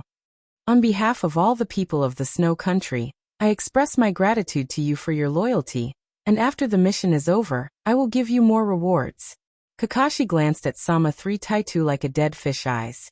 If it wasn't me who came for this mission, the mission would be over, and everyone would return. The result would be that Princess Snow's identity would be exposed, and she would be chased endlessly by the Windflower Raging Waves. Do you know how much danger Princess Snow will face by doing this? Sama 3 Taitu's body trembled and he swore. I will definitely not let Her Highness Snow be in danger. I will use my life to protect her. Idiot! What right do you have to say that you can protect Princess Snow? You are not a match for any of the people here, not to mention the subordinates of the Windflower Raging Waves. You're just using Princess Xiao Shue's name to stir up a rebellion. You pushed Princess Xiao Shue to the forefront, pushed her to the heart of the storm. You never did it for Princess Xiao Shue. You only did it for yourself. Sama 3 Taitu shouted. No. I am doing this for the people of the Snow Country. The people of the Snow Country are living in an abyss of suffering. I cannot watch the Snow Country be trampled by the Windflower Raging Waves like this. Kakashi seriously looked at Sama 3 Taitu, and after a while he said, remember what you said today, and wholeheartedly support Princess Snow, or else I will make you regret using my compassion for Princess Snow. Wow. Teacher Kakashi is so handsome. This scene, Naruto has never seen before, and he crazily praised Kakashi in his heart. The ship continued to sail, and after Sama 3 Taitu left, Kakashi's class continued to have a meeting. Kakashi, the ninjas of the Snow Country are not very strong. Today, except for the Wolf Fang Avalanche who I fought with, the strength of the other two is only slightly higher than the ordinary genin, reaching the level of chunin. The reason why they are so difficult to deal with is because of the chakra armor on their bodies. Kakashi said, according to the experience of my last mission, plus the summary of this battle, the Snow Country developed this chakra armor, which can enhance the user's chakra, enhance ninjutsu, and form a chakra barrier around the body. This barrier can offset the chakra attack, and even reverse the chakra attack and swallow it, Ordinary ninjutsu and genjutsu are ineffective against it. Hearing Kakashi's introduction of chakra armor, Sasuke added, "It's not just a ninjutsu attack, my crazy demon shuriken was directly shattered." Kakashi explained, "That's because you injected chakra into the crazy demon shuriken. When the crazy demon shuriken touched the chakra barrier, the barrier resonated with the chakra in the crazy demon shuriken and shattered your ninja tool from the inside." Speaking of this, Kakashi looked at Naruto. "Your weapon is very powerful."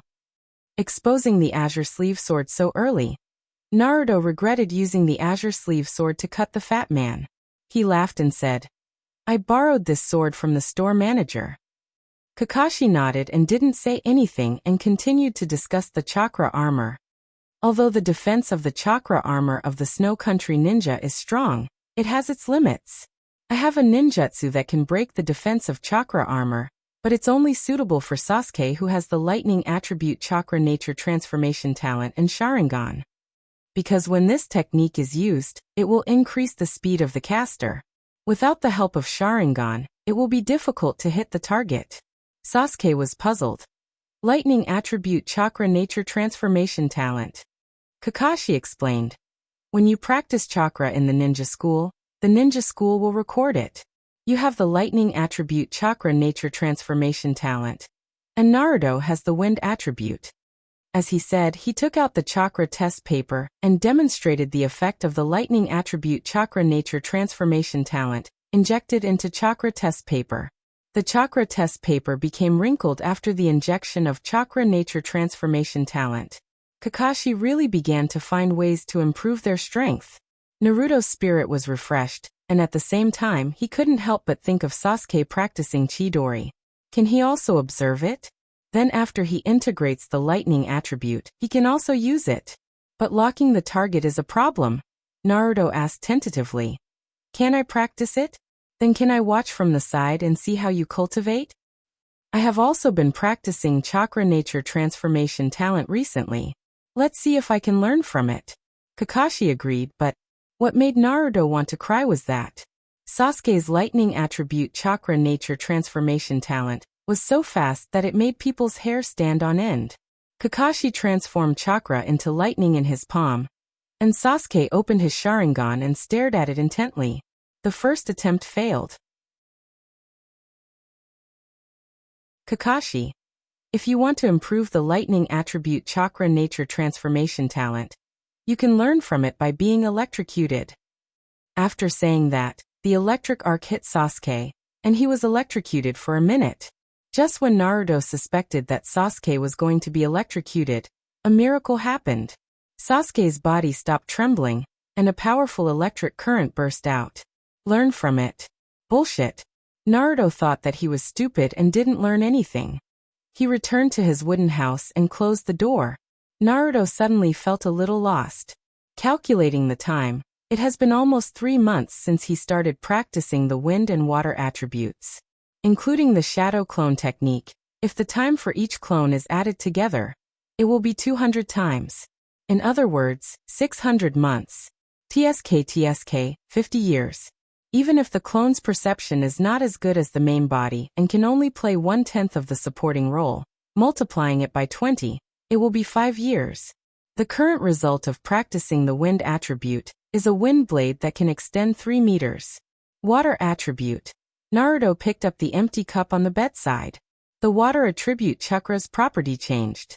Water condensed out from the 4 sides of the cup that Naruto was holding and slowly poured into the cup. It was very slow, and it took over 10 seconds for the cup to be filled. Naruto frowned. It is still the same, although I have fused the water attribute into my soul.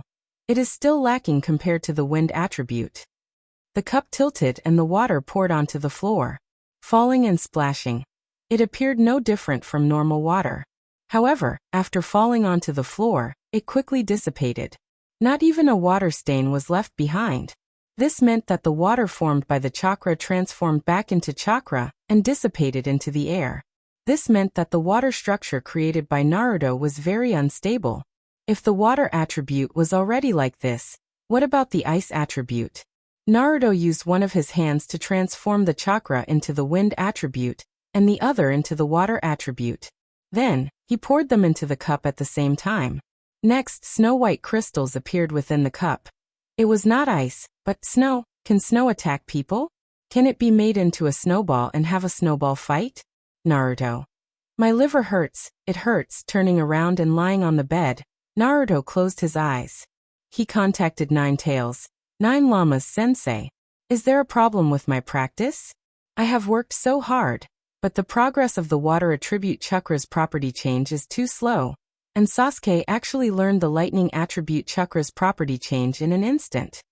The huge cage appeared in front of Naruto's eyes again. Nine Tails lay in the cage and glanced at Naruto indifferently. Don't compare the speed of chakra's property change with the Uchiha clan. Just like how the Uchiha clan can't compare the quantity of chakra with you, different bloodlines have different talents. After listening to Nine Tails' words, Naruto's heart suddenly felt a lot better. But he still felt a little wronged and didn't know whether to laugh or cry. But I have been practicing chakra's property change for 3 months. Including the clone, it has been 3 years. Nine Tails raised his head and looked at Naruto as if he was looking at an idiot. He sneered.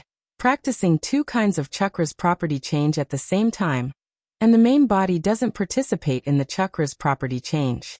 Instead, he has been refining his body and studying Sandame Naruto's Rasengan. What kind of results do you want? 3 years? Don't be ridiculous. Nine Tails complained in his heart. 3 years my ass. The main body doesn't participate in the chakra's property change practice, and the cumulative effect of 3 months of practice is less than 1 month. What else do you want? Nine Tails himself didn't notice that in Naruto's body, he learned to use the word fart.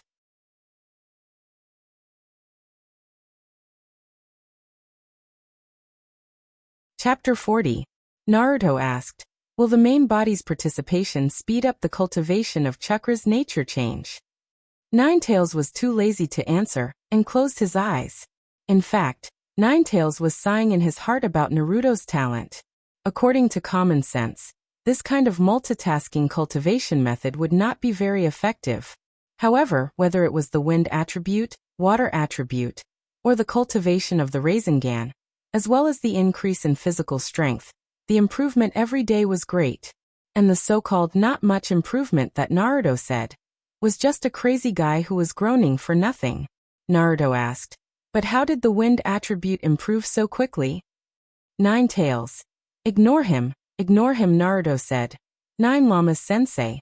When a fox suddenly became arrogant, his liver hurt, but fortunately he still said it in the end. Nine Tails moved his head slightly and turned his head in the direction of Naruto and replied, your body is originally good at the wind attribute. Although the chakra attribute comes from the spiritual power, it is still necessary for humans to be compatible with the body.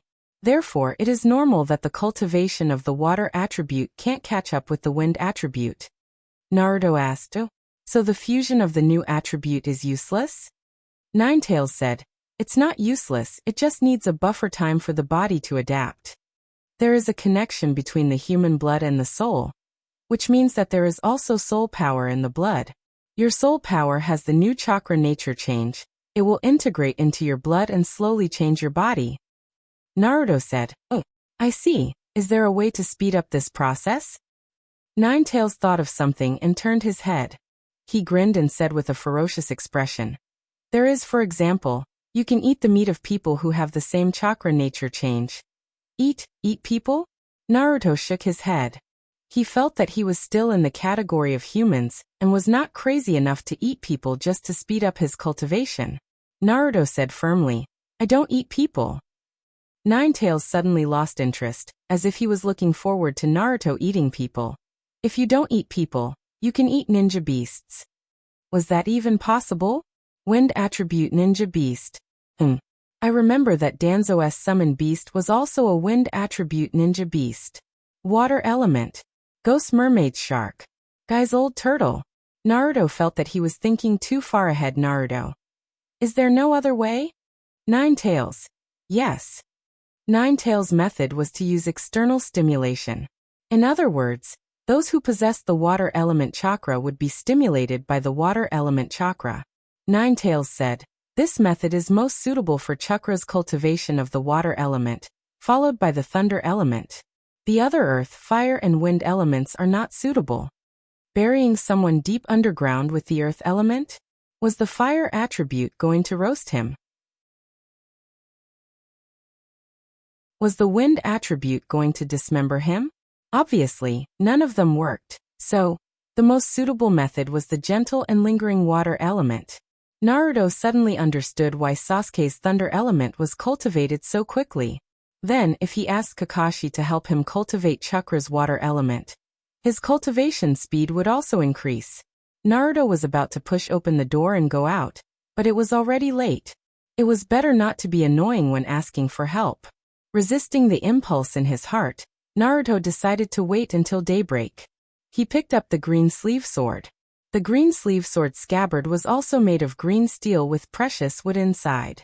The hilt was the same as the sword's body, made of green steel mixed with various materials.